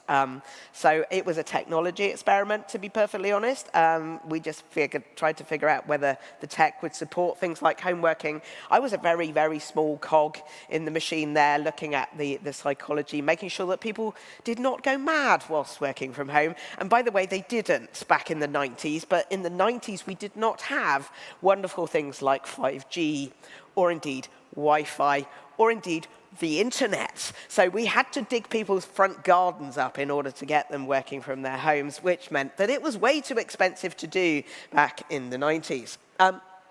So a lot of the research now, obviously we went through a pandemic, we had a lot of discussions around that, and now we're kind of emerging, well, not quite out yet, but, emerging, sort of blinking, going, where is this future world of work going? And I think we're in an exciting period in the future world of work at the moment, because we have the ability to change the ways that we work, and we have been doing that. But we need to think about the 3 critical components. First, it needs to work for the people doing the work. Secondly, it's got to work for productivity, and to be honest, we're not getting any more productive, even though we've got lots of technologies that we're throwing at the problem. And then, obviously, the theme of this conference is that we need to make sure that it's good for the planet as well. So how do we work sustainably into the future too? So I'm going to talk you through some of the themes that we've been looking at. One, of course, is, well, okay, where are we going to be working? How much are we going to be working? And to be honest, there is history behind a lot of this. This is a futurologist of the past. Now, I always say as a futurologist, I tend to not look that far into the future because, frankly, I'm not entirely sure what's going to happen next week. But this guy decided he was going to do a 100-year forecast. So this guy, he was actually, Charles Steinmetz was an engineer. He was looking at the I mean, there was a lot of innovation going on in the 1920s. I think there's an awful lot of parallels between the 1920s and the 2020s. Lots and lots of world disruption, wars going on, lots and lots of innovation and invention. But he was looking at these technologies and going, wow, this is going to transform the way that we work. So he projected himself just over 100 years into the future, into the year 2023. Oh, hang on. That was 3 years ago. But he was predicting that this technology would free us all up and we would only be working 4 hours a day. Hands up? Yeah. One of the problems we find with tech, largely, is it does take work away, but it often intensifies work. So that's one debate. Are we going to be working 4 hours a day, or are we going to be working longer and longer and longer? There are other trends playing into this. Several have been mentioned already. Certainly, we have, at the moment, one of the lowest birth rates in the world that we've ever had. So we're not getting a lot of young people coming into the workforce.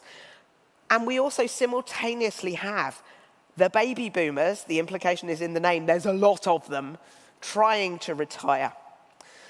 Now, Linda Grattan at London Business School, who I've had the pleasure of working with over the years, wrote a fabulous book around longevity called The 100-Year Life. And her question was, if we're living longer, what do we do? And in actual fact, one of the sad things is probably we work longer. And some of those boomers that are retiring are also unretiring because is retirement affordable? Certainly those who are coming into the workforce now are looking at retirement and going, well, that's not going to happen. So we are likely to be working into our 70s, maybe even into our 80s. I know that's slightly depressing, but that's probably how it's going to work. The thing is, does that mean that when we come into the workforce, we look at work in the linear way that we do now? In other words, we go to work, we go to school, we go to university. If we're lucky, we get a number of jobs, and then hopefully somewhere in our 60s, we retire. Probably not. So we're seeing this massive disruption in the world of work. We are also simultaneously seeing AI barging in, and obviously there's a lot of press coverage about the fact that there won't be any jobs to do into the future. I will counter that by saying I think there will be. The thing is, it is eating out a lot of knowledge work. And knowledge work's interesting, and to be honest, as a psychologist, I'm kind of, well, if we look at the ways we work at the moment, which typically are things like 9 to 5, or the old Dolly Parton effect, Monday to Friday, is that the best way for my brain to work? Does my brain work optimally 9 to 5, Monday to Friday? And actually, I mean, that was invented in the Industrial Revolution for a start. So, you know, that was just over 100 years old, that way of working. My brain does not work optimally 9 to 5, Monday to Friday, particularly if AI takes all the easy stuff and I end up doing all of the difficult stuff. My brain actually, according to neuroscience, probably only works optimally on concentrated tasks for about 4 hours a day.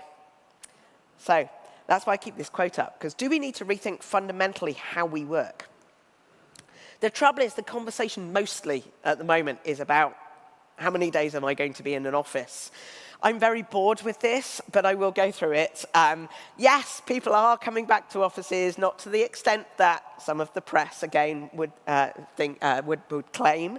We are definitely still seeing, and we've seen it way, I mean, this has been going on for probably about 15 years, the Tuesday, Wednesday, and Thursday effect. I will not abbreviate that, because it is rude, but we are also seeing a pickup at the moment on things like a Friday.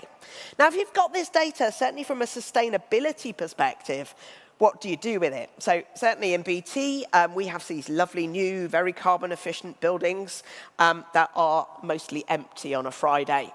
So we know that, and using data, if you walk into one of our buildings on a Friday, you will now find a little map going, these are the floors that we have opened, and these are the floors that are closed. That way we can start to shut off energy usage on days where we know that floor plates are going to be quite empty. We're not heating, lighting, and cooling an entire building for the 6 people that happen to want to be in on a Friday. So we can use that data really effectively to figure out how we maybe regulate some of that carbon neutrality. However, the reason that we're looking at things like hybrid work as a normal for working at the moment is it works for people. And it kind of works for productivity and the planet as well. For those of you who are interested in this kind of data, the fellow to follow is Nick Bloom over at Stanford. Some of this is his data. But what we are starting to see is, yes, there are people doing 5 days a week at home. Yes, there are people doing 5 days a week in the office, whether mandated or not. They are not necessarily, I mean, the 5 days a week at home are engaged in their work, but they're not necessarily thriving in their work. The problem we have at the moment with people, our employees generally, is that they're not very engaged in their work. In fact, engagement, according to Gallup, who do a yearly survey of engagement, we have 12% of Europe's workers actually engaged in their work, which is the lowest it has ever been. So we're not doing very well for people. But if we look at different work styles, we can start to see that hybrid not only are the highest in terms of engagement, other than the remote employees, but they are also thriving in their work. Whereas the fully remote people and the fully on-site people are not. And indeed, Nick has kind of said, well, if you look at things like retention and recruitment, hybrid is a model that actually people like. So that's the reason why I think we are looking at a hybrid model for the future. In BT terms, we call this 3 together, 2 wherever, which is kind of, yeah, it's the kind of pattern, the 3-2, the 2-3, that kind of thing. Yeah, we're not going to go into the science of that because that would take too long. So we are seeing this digital-first hybrid because actually the common ground now is not the office, it's digital. We work in a digital space. Home working is not going to go away. It is highly popular. Is it greener? Well, there's a big debate about that. It depends how you're heating, lighting, and cooling your homes. But it does certainly cut down on things like the commute, which is a very big part of the carbon footprint. Obviously, people are coming back to offices, but I think there is, for people that are doing that, there is a very big question around the value of doing it, the value of that commute. Because if you're commuting consistently into an office only to sit at a desk on video calls all day, that is probably not the best use of your time. And of course, there are other options, and I know some of you saw me way back in, was it 2014, when I spoke at this event last time, where I was talking about the concept of the coffice, which is, to be honest, still my recommended way of working. Basically, it's somewhere that's probably local to you, where you go out of you get out of the house, but you're not commuting into a central urban location. For me, I live on Coffee. Interestingly enough, that board up there is my local pub. So we're now looking at the Poffice, maybe. So the pub has noticed it's quite empty during the day. So you pay them £10, you'll get free Wi-Fi, free tea and coffee all day. And then you get not gin and tonic during the day, but you know, at the end of the day, you probably need that gin and tonic, and they'll give you a little bit of money off. So we're starting to see, certainly if you look at Republic of Ireland at the moment, they actually have a rural regeneration policy, which is looking at things like pubs around, okay, do we need to commute, or can we actually start to regenerate communities as work hubs? This is all the wrong conversation to have, because as Mark Dixon quite rightly points out, it is not about where you work at all. It is about what you are doing, how you're being managed, what tasks you're doing. So, yeah, we are still trying to figure out why people would be in an office. And this is actually Leesman's data. Again, if you want data, Leesman have a lot of data on how people are working. And this is typically, you probably can't read this at the back. In fact, I can barely read it up here. But the top reasons to be in an office, oddly enough, is to meet other people, because we are social creatures. So meetings, collaboration, socializing about work, catching up on the gossip, all of that is the function of a physical space. Interestingly enough, yes, sometimes you are mandated to be in, but yeah, there are some issues around that, which I'll tell you about in a moment. Interestingly enough, the things we tend to measure, things like the physical environment, sustainability, do people come into an office because it's a sustainable office? No, not even on the graph. Even Wi-Fi, which is obviously something we're quite fond about talking about in BT, is very low on the graph because, frankly, who cares? As long as it's there, I don't mind. If it's not there, that's a problem. The trouble is, all of the stuff that's really important to people, we don't tend to measure very well in offices. So things like collaboration. Do people collaborate well in an office? Well, that's a big question. And of course, we are starting to use our own buildings in BT to try and figure out, okay, we know if people are in the office, what are they doing? How are they using the office? Is it actually doing it for them? Can we get them to things that they need when they're, which gives them the value for commutes? The interesting thing is, who is in the office does not point towards whether they're productive. That just says that they are present. And things like card swipe data or Wi-Fi logins can be abused if people don't see the value of being in an office. In psychology, we call this rational cheating. And there are lots of very bizarre behaviours that go on if you mandate people being in an office when they don't see the point. Firstly, you get badge sharing. So I'll bring your badge in today. You can bring mine in tomorrow. Then we get coffee badging, where people come into the office, they scan, they have a cup of coffee, they leave again. Some of the government employees that are being logged around Wi-Fi are logging onto the Wi-Fi in the car park, never getting out of the car. And indeed, there is a startup, which I think is still in existence in London, that's acting as Uber for your badge. So it will come pick your badge up from your house, take the badge to work, scan it, and bring it back again. Rational cheating in action. So the first thing to say is, it's interesting to know who's in the office, but doing it down to the, I can see that Fred has spent 3 hours in the toilet level is probably not what you want to do, because frankly, that is creepy. So we want to know, kind of how many people, where they are, what they're doing, and we can use a whole ton of tech to actually figure that out, ranging from, very Bluetooth low energy devices, beacons, all of that lovely stuff. Even things like Wi-Fi can be used to detect a heartbeat, believe it or not. So you can figure out whether your employees are alive, which is also reassuring. And of course, is it a healthy building? And all of you are sustainability people, so we've got loads of building data, but it doesn't actually tell us what the people are using the building for. So it's kind of how can we overlay that? And indeed, help people to find what they need to find, whether it's, desks or screens or mice or other people. How do we actually help them, direct them when they're in an office space? So we're using this kind of on ourselves as a test bed to figure out things. However, AI is starting to muscle in. How do we collaborate now? Well, actually, I'm in innovation, so I have to say I don't talk to my innovation colleagues about innovation when I'm thinking about mad ideas. I talk to AI. I collaborate with AI. And increasingly, my knowledge tasks are around collaborating with AI first before I collaborate with people. This is actually Deloitte's data showing this, and showing this, there is a slight difference by age. But actually, increasingly, we are seeing people not just collaborate with people, but collaborating with AI. And again, does that question what the role of an office is for? Is AI going to erode this? It certainly is starting to alter the task structure of jobs. However, it's not good at everything. It's not great at all tasks. Interestingly, the guys at Stanford tried to do an entire company, a simulated company, using agentic AI, which is, of course, the trendy thing to talk about at the moment.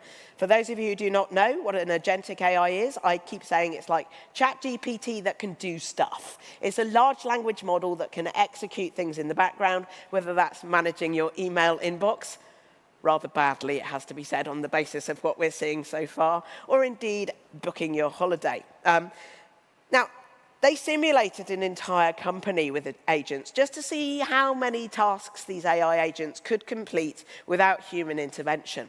The answer was about 24% of tasks, and those were the easy things. We are left with everything else. The other problem, particularly with large language models, is they have this tendency to hallucinate, as we know. So they are very convincing, but they are very convincingly wrong. Effectively, we have digitized mansplaining. So the problem here is one of the agents was given the task, go and talk to somebody in this particular experiment and ask them a question. They couldn't find the person. So very creatively, they renamed some other rando that person's name, and they asked the question, and oddly enough, that did not work. So again, workflows and the ways organizations work is not always logical. So AI will struggle at that point. So humans are still involved in this particular loop. There are some challenges, though, around AI and humans.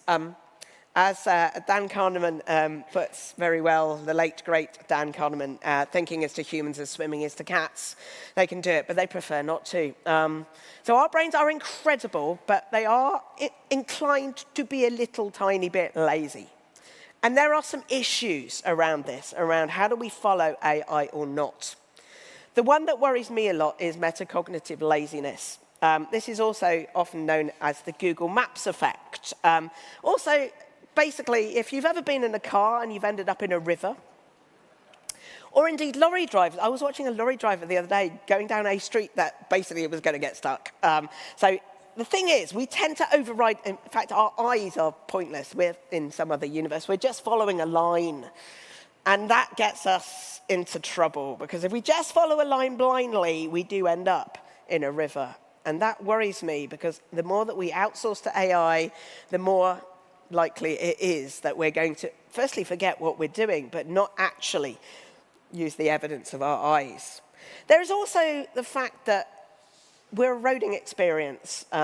I think graduates that are coming in to the job market at the moment are really struggling because there's no bottom rung of the ladder anymore. They're not learning the basic skills because the basic skills are often automated. But the trouble is, to take on the more complex skills, you need the experience at the bottom level of the rung. So how do we make sure that we train those basic skills, a problem for education, but also keep them up to date?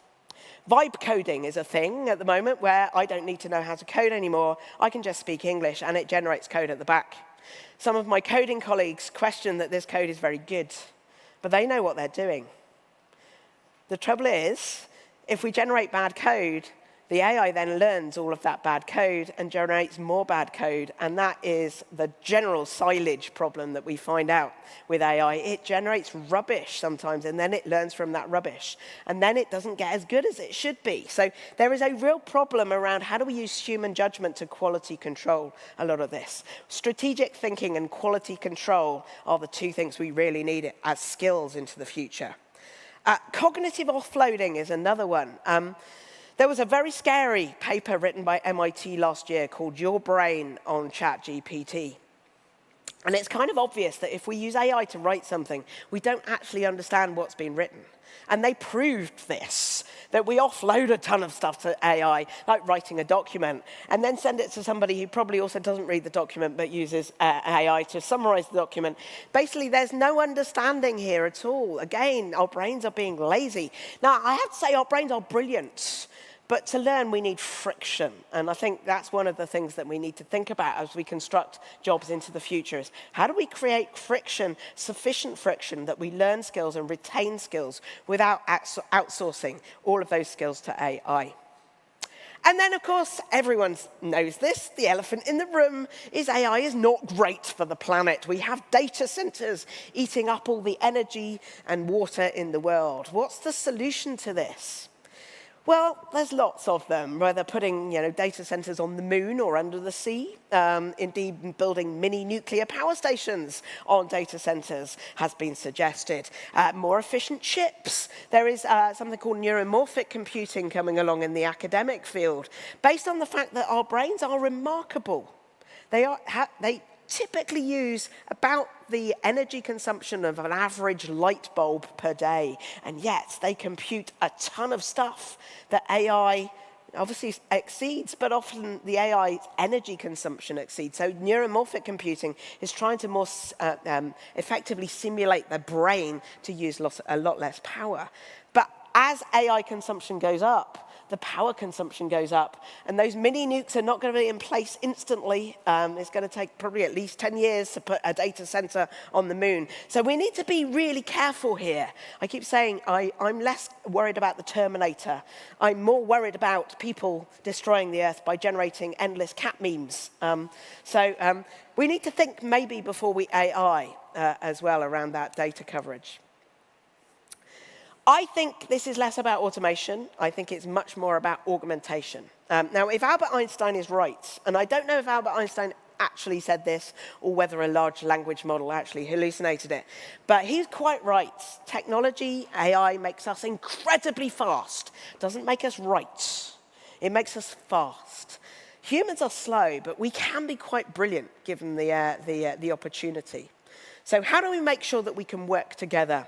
And as Tom Malone at MIT says, we're still learning here. We're still trying to figure out how humans and AI sit together and where we collaborate best and what tasks are best. We are at what Douglas Adams called a 42 moments. For those of you who are fans of The Hitchhiker's Guide to the Galaxy, you will know that 42 is the answer to life, the universe, and everything. And 42 was computed by a massive supercomputer called Deep Thought. It took 7.2 million years to come to the answer 42. The trouble was, we forgot what the question was.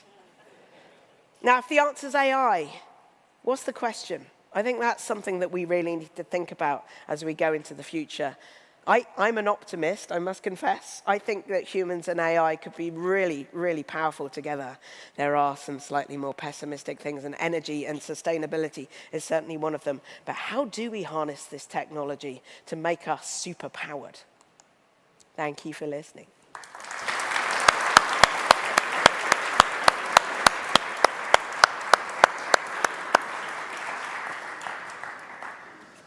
Nicola, I'm still dealing with the coffice to the poffice and the thoughts about getting an Uber to come and get my badge, to take it to the office, to sign me in and then bring it back 7 hours later. It's brilliant, absolutely brilliant. And, well, you've taken us right into the heart of the matter, haven't you? And it's so challenging to think through these things, and yet part of your message is to encourage us to trust our brains here a bit more and to trust one another's brains a bit more. And it seems to me that's a really kind of core part of your story. You won't be surprised to hear there's more than a dozen questions from our delegates. We've probably got time for about 5 or 6, but I'm afraid you don't get to choose because you can't see the screen I'm looking at. So I'm going to start with the ones that are most popular. So thank you, Alex, for this question.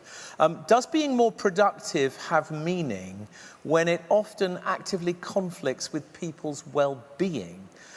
Do we need... I'll go back to that. Do we need to redefine the word productivity in your view? Oh, 100%, yeah. That's a great question, by the way, because I keep saying productivity, our measures of productivity have not changed for 100 years. Again, a lot of those measures were built in the industrial era where we built widgets. And I think particularly in knowledge work, it's really difficult to measure knowledge work, isn't it? But that's the value that humans add. In fact, if you can measure it, the likelihood is you can automate it. And you know, we deal with the messy stuff, which is really hard to measure. So me doing my email, is that productive? Me working every hour that God gives me, we know actually long hours cultures are the least productive cultures, and also burnout is a problem in long hours cultures. So why are we doing this to ourselves? We need to kind of step back and question this. And I think technology, as I said before, often amplifies the effect. I was talking to some coders who are vibe coding, and they said, you know, they go into this state of flow and they find that they've been multitasking for hours and hours, and they're exhausted at the end of it. And is that a healthy way of working? How do we find the off switch? Because, as I said, our brains probably only optimally work on deep tasks for about 4 hours a day. So we probably need to, that doesn't mean we work 4 hours a day. It probably means we need to construct our days in a slightly different way if we're doing that challenging work. So, yeah, I think we do need to rethink that whole concept of productivity. It's really hard to put a metric against it, though. Just to pursue this with you, because there's a brilliant answer. Have you reconsidered your own productivity, and how do you design your day to take account of when your mind is optimal and when it's not? What do you do personally? Oh, I always start with myself, because I keep saying, you know, I experiment on myself first and then try and sort of do the research to go, am I mad? Which is sometimes, yes, I am. But yeah, I mean, I work from home predominantly. So I think with home workers, you kind of have this guilt trip that you always need to be available, just in case somebody wants to get in contact with you. There's also some quite interesting work on things like chronotypes. So that this is all about, you know, are you a morning person, an afternoon person, or an evening person? I'm a morning person, so I'm more productive and my brain works better in the morning. My brain turns to mush at about 3 o'clock. So rather than trying to push through, I've learned that, you know, I take a break. And actually giving your brain a break can elongate that time, that 4-hour thing. So I can extend the amount of productive brain work I can do. If I take a break, go for a swim, take the dog for a walk, all of that, pick the kids up from school, all of that actually doesn't look productive, but actually could be the best thing to do. Brilliant, thank you. Thank you, Kate, for the next question. With productivity low, conversation tends to focus on the work patterns and locations. But what are your thoughts on the soft skills lag? Poor management, I guess interpersonal skills and other things. Yeah, there's been quite a lot of papers around hybrid is quite difficult to manage. And I think there was a really, really scary stat. I think it was 2 years ago, there was some research done on UK managers, and it said 82% of UK managers were accidental managers. In other words, they were promoted because they were good at their job rather than being a good manager. And then we don't teach them how to manage. So they tend to resort back to the old things like managing by walking around, which in a hybrid model is quite hard to do because if you're walking around and no one's there, which is why I have some sympathy with some bosses going, well, I want people in 5 days a week because then I could see them. And it's quite obvious that they don't really know how to manage people because actually hybrid management is really complicated because you see some people, you don't see others. You have to manage virtually. And actually in those original homeworking experiments that we did in BT back in the 90s, one of the big learning things was we had to teach our leaders to lead differently. And I think we forget that and just assume, okay, the hybrid model's not working, let's bring everyone back. And then, it goes into that horrible cycle. Could you give us a couple more insights there? What does as it were, a hybrid manager or a remote manager do that is different from what they try to do when they're co-located with their employees? So there are a lot of things, and I experimented on myself. I used to run a very hybrid team. I don't have a team at the moment, but you have to do little things like you can't. If you throw a meeting, you can't just go, hey, let's all get together within, spontaneously because there are quite often not people there. So that then becomes a hybrid meeting, which is also a nightmare, by the way. The technology's not quite caught up with hybrid meetings. When if you're coming in remotely, you've got the tapering table of increasingly small ant people. You've no idea who they are or what they're saying. And it's very difficult. And we're experimenting with particularly things like augmented reality technologies, even things like holograms around, I'm a Star Wars fan, so I'm instantly, can I be Princess Leia? I want to be beamed in as a hologram. I'm going to have Danish pastries on my ears. I'm going to be saying, help me, everyone, can I be my only hope? Now, the trouble is the technology is very clunky, and we don't know whether that's a good proxy for presence yet, because it's too clunky to really experiment. But I think, that feeling of tangibility and presence is still lacking when you get into a hybrid meeting. So as a manager, again, we don't teach people how to manage meetings. And when you make it a hybrid meeting, it becomes even worse because we tend to concentrate on the people in the room. We forget the people that are coming in remotely. So there are all those little things around how do we teach leaders. It's not their fault they can't manage it. They just haven't been taught. They haven't been told. So it is around things like including people. I was talking to someone who worked for the UN the other day that said that she didn't work the same work pattern every week. Because if you do Tuesday, Wednesday and Thursday every week as a manager, you don't see the people that are coming on a Monday and a Friday. So she would alternate her days to make sure that she got around her entire team so that she saw them at least one day a week. Can we just confirm, Nicola, that you are in fact here and you're not a hologram now? I think I'm here. Yes, I think you are too. Now, the next question is very intriguing. 5 people have liked it, so I'm going to take it completely on face value. Okay. This person says, I personally have not used AI. Am I missing much? And where do I go to find out how to use it most effectively? Whoa, that's a big question. I think you are and you're not missing much. I think it also depends what you want to do. I get this quite a lot. Where do I start with AI? And I keep saying, experiment. There are lots of free tools out there. For things like document summarization, I'm a researcher. There are some very boring academic papers out there. So instantly when I'm looking at a paper, I go, summarize the key points for me. And then if the key points look interesting, then I'm willing to invest time and effort. It's really good at things like text editing. It generates some really, and some of the graphics in my presentation were generated using AI. So, you know, it does stuff like that really effectively. And there are free tools like ChatGPT. The basic version is free. Go play with it, see what it does. So yeah, experiments. I love experimenting. Great, thank you very much. Next person says, hi Nicola, do you have any views on universal livable income? Read Rutger Bregman's Utopia for Realists. In other words, this idea that increasingly there'll be less work to go round. That doesn't mean there'll be less wealth to go round. Perhaps we need other ways to distribute it. What do you think about all of that? Yeah, well, firstly, I don't think AI is going to take all the jobs.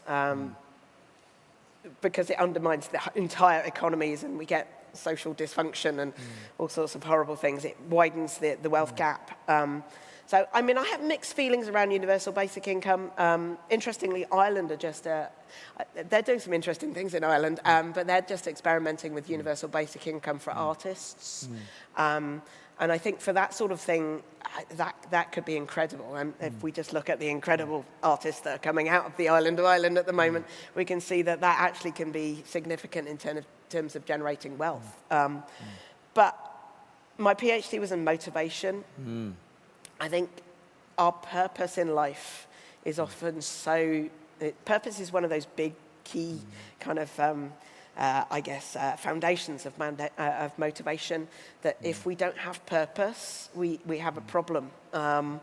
And I think a lot of that is around how we work and what we work on. And if we take work away, it doesn't necessarily mean that people are going to go and be artists, because not everyone wants to. I think it just takes away some of that purpose. So although I think that it will work in kind of bits, universal basic income, I don't think it's necessarily a good way of running an economy and a society, because people will drift.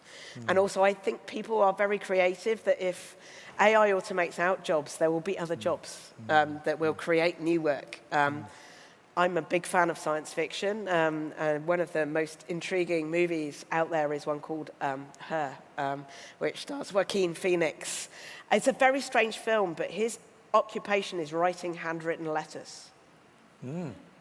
Because that human touch has been lost with automation. He, by the way, also falls in love with an operating system, but voiced by Scarlett Johansson. But you know, it's a very intriguing picture of the future where that human touch is incredibly valued, because we've automated out the human touch. So yeah, I think that there's always going to be some kind of work, but how we support that work is that's a matter for policy. Lovely, and that human touch, of course, takes us into conversations about intimacy, beauty, nuance, and everything else. Look, there's lots of other questions here, Nicola, but I don't think we've got time for all of them, so I'm just going to ask you one of my own, if I may.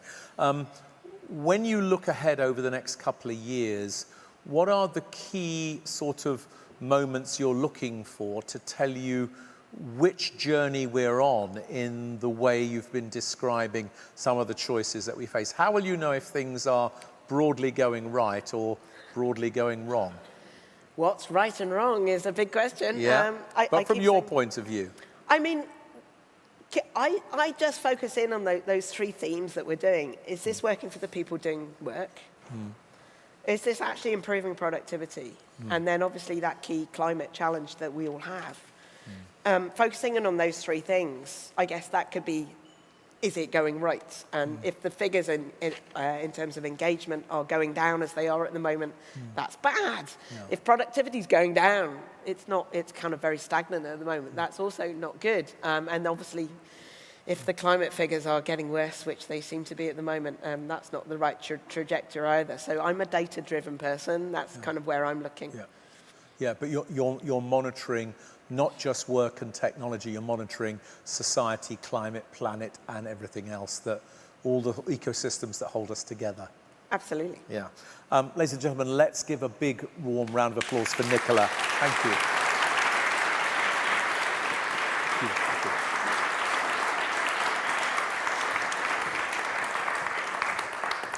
you. Now, as I said a few minutes ago, we are a little bit behind time. That's my fault, not anybody else's. I need about 3 minutes of your time just to wind things up, if I may.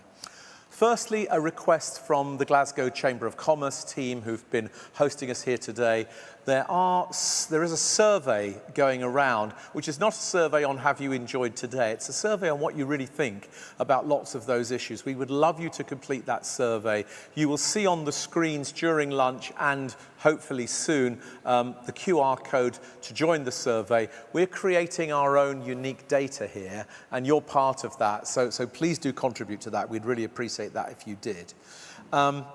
Can you also remember, please, to download the amazing legacy report that Alison described to you earlier on in the day? Again, there will be QR codes for that around. You can see the 5 years of amazing progress that the Glasgow business community has made with the Chamber.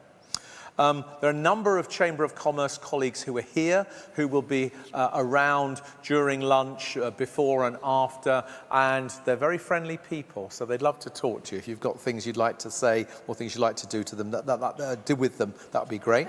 Do to them. Our partners E.ON, who Vijay's representing, are here. They're very keen to talk to businesses in Glasgow about your solutions, your innovations, your energy needs and requirements. So, Vijay, I know it's not just you, but can we have a hands up for your colleagues who are here? How many people from E.ON are here in the room? Looks like it's just, a couple over there. So it looks like it's you, Vijay, and some colleagues down at the back.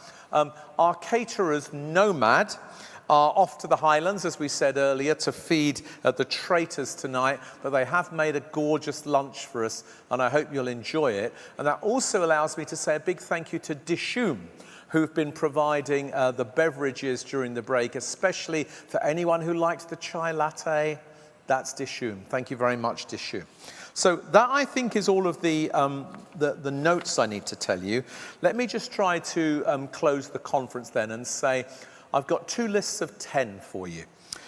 Firstly, we've heard from 10 organisations today. The City of Glasgow, we heard all about the journey from COP26 to COP31 and Glasgow's big accelerated pathway as a city leading its own decarbonisation transition. We heard from the British Chambers of Commerce, thank you very much, about how business in Britain is taking this agenda seriously, taking the lead, and with or without the right support from government, is doing what it can to pursue a sustainable, diversified, long-term resilient pathway for business, jobs, investment and assets in the UK. And there are some places where government could help a bit more, I think was the message, if we got that right. We heard from the Glasgow Chamber of Commerce, from Alison, on this incredible 5-year programme of work that we've already spoken about. But it really is, I think it's the only example I've seen of a Chamber of Commerce anywhere in the world taking this mission so seriously and putting so much attention on it. So thank you for that. Vijay, we heard from E.ON about how energy is not just, as it were, an input to business. It's actually an active ingredient in how businesses find their pathway to sustainability, productivity, and to good relations with the planet and with their partners. But it's also a great source of innovation, and I think you made that really clear to all of us. And then we heard from Lolita, from SDCL, that although the global picture on climate finance hasn't been blowing in all the directions we wanted it to blow in since Glasgow, actually there are some heroic organisations that are really pursuing sustainable investment and sustainable finance, and that is a good business to be in. And Lolita didn't tell us that her fund is failing, she told us that their work is flourishing. So there is good business to be done in sustainable investment and finance. And then with Andy and Merrick, we heard from the University of Glasgow and the University of Toronto that if you're a university in a city like this, or any city that's a serious city for business, for technology, for knowledge and jobs, you have a special and unique role, not just as an educator, as a researcher, as a source of innovation and everything else, but you have a role as a stakeholder in that city, as a landowner, an employer, a procurer of services, a user of infrastructure and energy. And that can be not just a hugely creative role internally for the university, but it can actually lead the city in various ways, creating replicable templates and so much more. So thank you to Merrick and Andy for taking us through that. Then we heard from Edrington, of course, one of Scotland's great heritage businesses, on how whisky can become more sustainable, and who doesn't want sustainable whisky? I think we all want sustainable whisky, and I'm very, very grateful for that. Then, of course, we went to the Met Office and discovered how a very large governmental system that supports every business, every institution, every person in the country with their decision making is integrating AI in a sustainable way into huge data sets to enable us to use that data not just to plan more productive and efficient lives, but to tackle climate change and to be more resilient as well. And then, of course, we've just had Nicola talking from the BT perspective about how not just technology, but how modern work and modern life is changing, and how we can harness technology for good, but at the same time learn to trust our own brains again and learn to be clear about what to use technology for and where to use human intuition, human insight, human knowledge and human skill. And I thought that was fantastic. So that's the 10 organisations. And then the 10 things I heard, my personal takeaways, we heard about a series of what I would call maturing strategies. These are not startup strategies anymore. These are strategies that are really maturing, that are already paying dividends. Financially, they're paying dividends in terms of talent recruitment. They're paying dividend in terms of customer retention. So we're not at the starting point anymore. What we've seen today and heard about is the scaling up of some of these strategies. We heard a lot about whole of organisation approaches, integration, leadership, management, bringing people together to do it together within a company. The end of silos we heard about from many of the organisations. We heard a lot about leading the investment process that's required to accelerate the transition, and some of the ways of leading investment using some of the tools, development finance, sustainable finance, other kinds of things. And then we heard, fourthly, that the returns that come from leading with investment, the returns come quite quickly in many cases. And we heard about how the returns come in your energy bills. We also heard about how the returns come in the performance of your buildings, how the returns come in the way your supply chain works. So that was very interesting. We also heard a lot about how these maturing strategies are about reducing risk and taking risk out of the equation by creating companies, balance sheets, institutions that are more fit for the future, more able to be agile and responsive, not dependent upon inputs which are well beyond their control. And actually there's an internalization process going on here that seems to be very important. And we also heard about how this kind of approach attracts different kinds of partners to a business and brings a set of partners that perhaps wouldn't otherwise be there, creating, as it were, new markets, but also creating new forms of collaboration. We heard about the saving of money, the saving of time, the saving of waste, and the saving of trust. The saving of, as it were, that mutual effort that we make with each other, and how these strategies are helping organisations just simply to be more reliable in how they deploy resources and more intelligent about where those resources are and how they're being used. Number 8, we heard a lot about proactive and intentional approaches, that none of this happens by accident. This has to be deliberate, and it has to be a key focus for the leadership of the organisation. We also heard about, and this is point 9, that the advantage that comes from this is a long-term sustainable advantage. These are not short-term within cycle or first quarter, fourth quarter advantages. These are advantages that last forever. if you invest in these things. So these create sustainable advantage for the companies and the institutions that pursue them very actively. And then lastly, we heard that if you do all of those things, action builds hope. So thank you very much indeed. Enjoy your lunch, and thank you for being at COB 2026.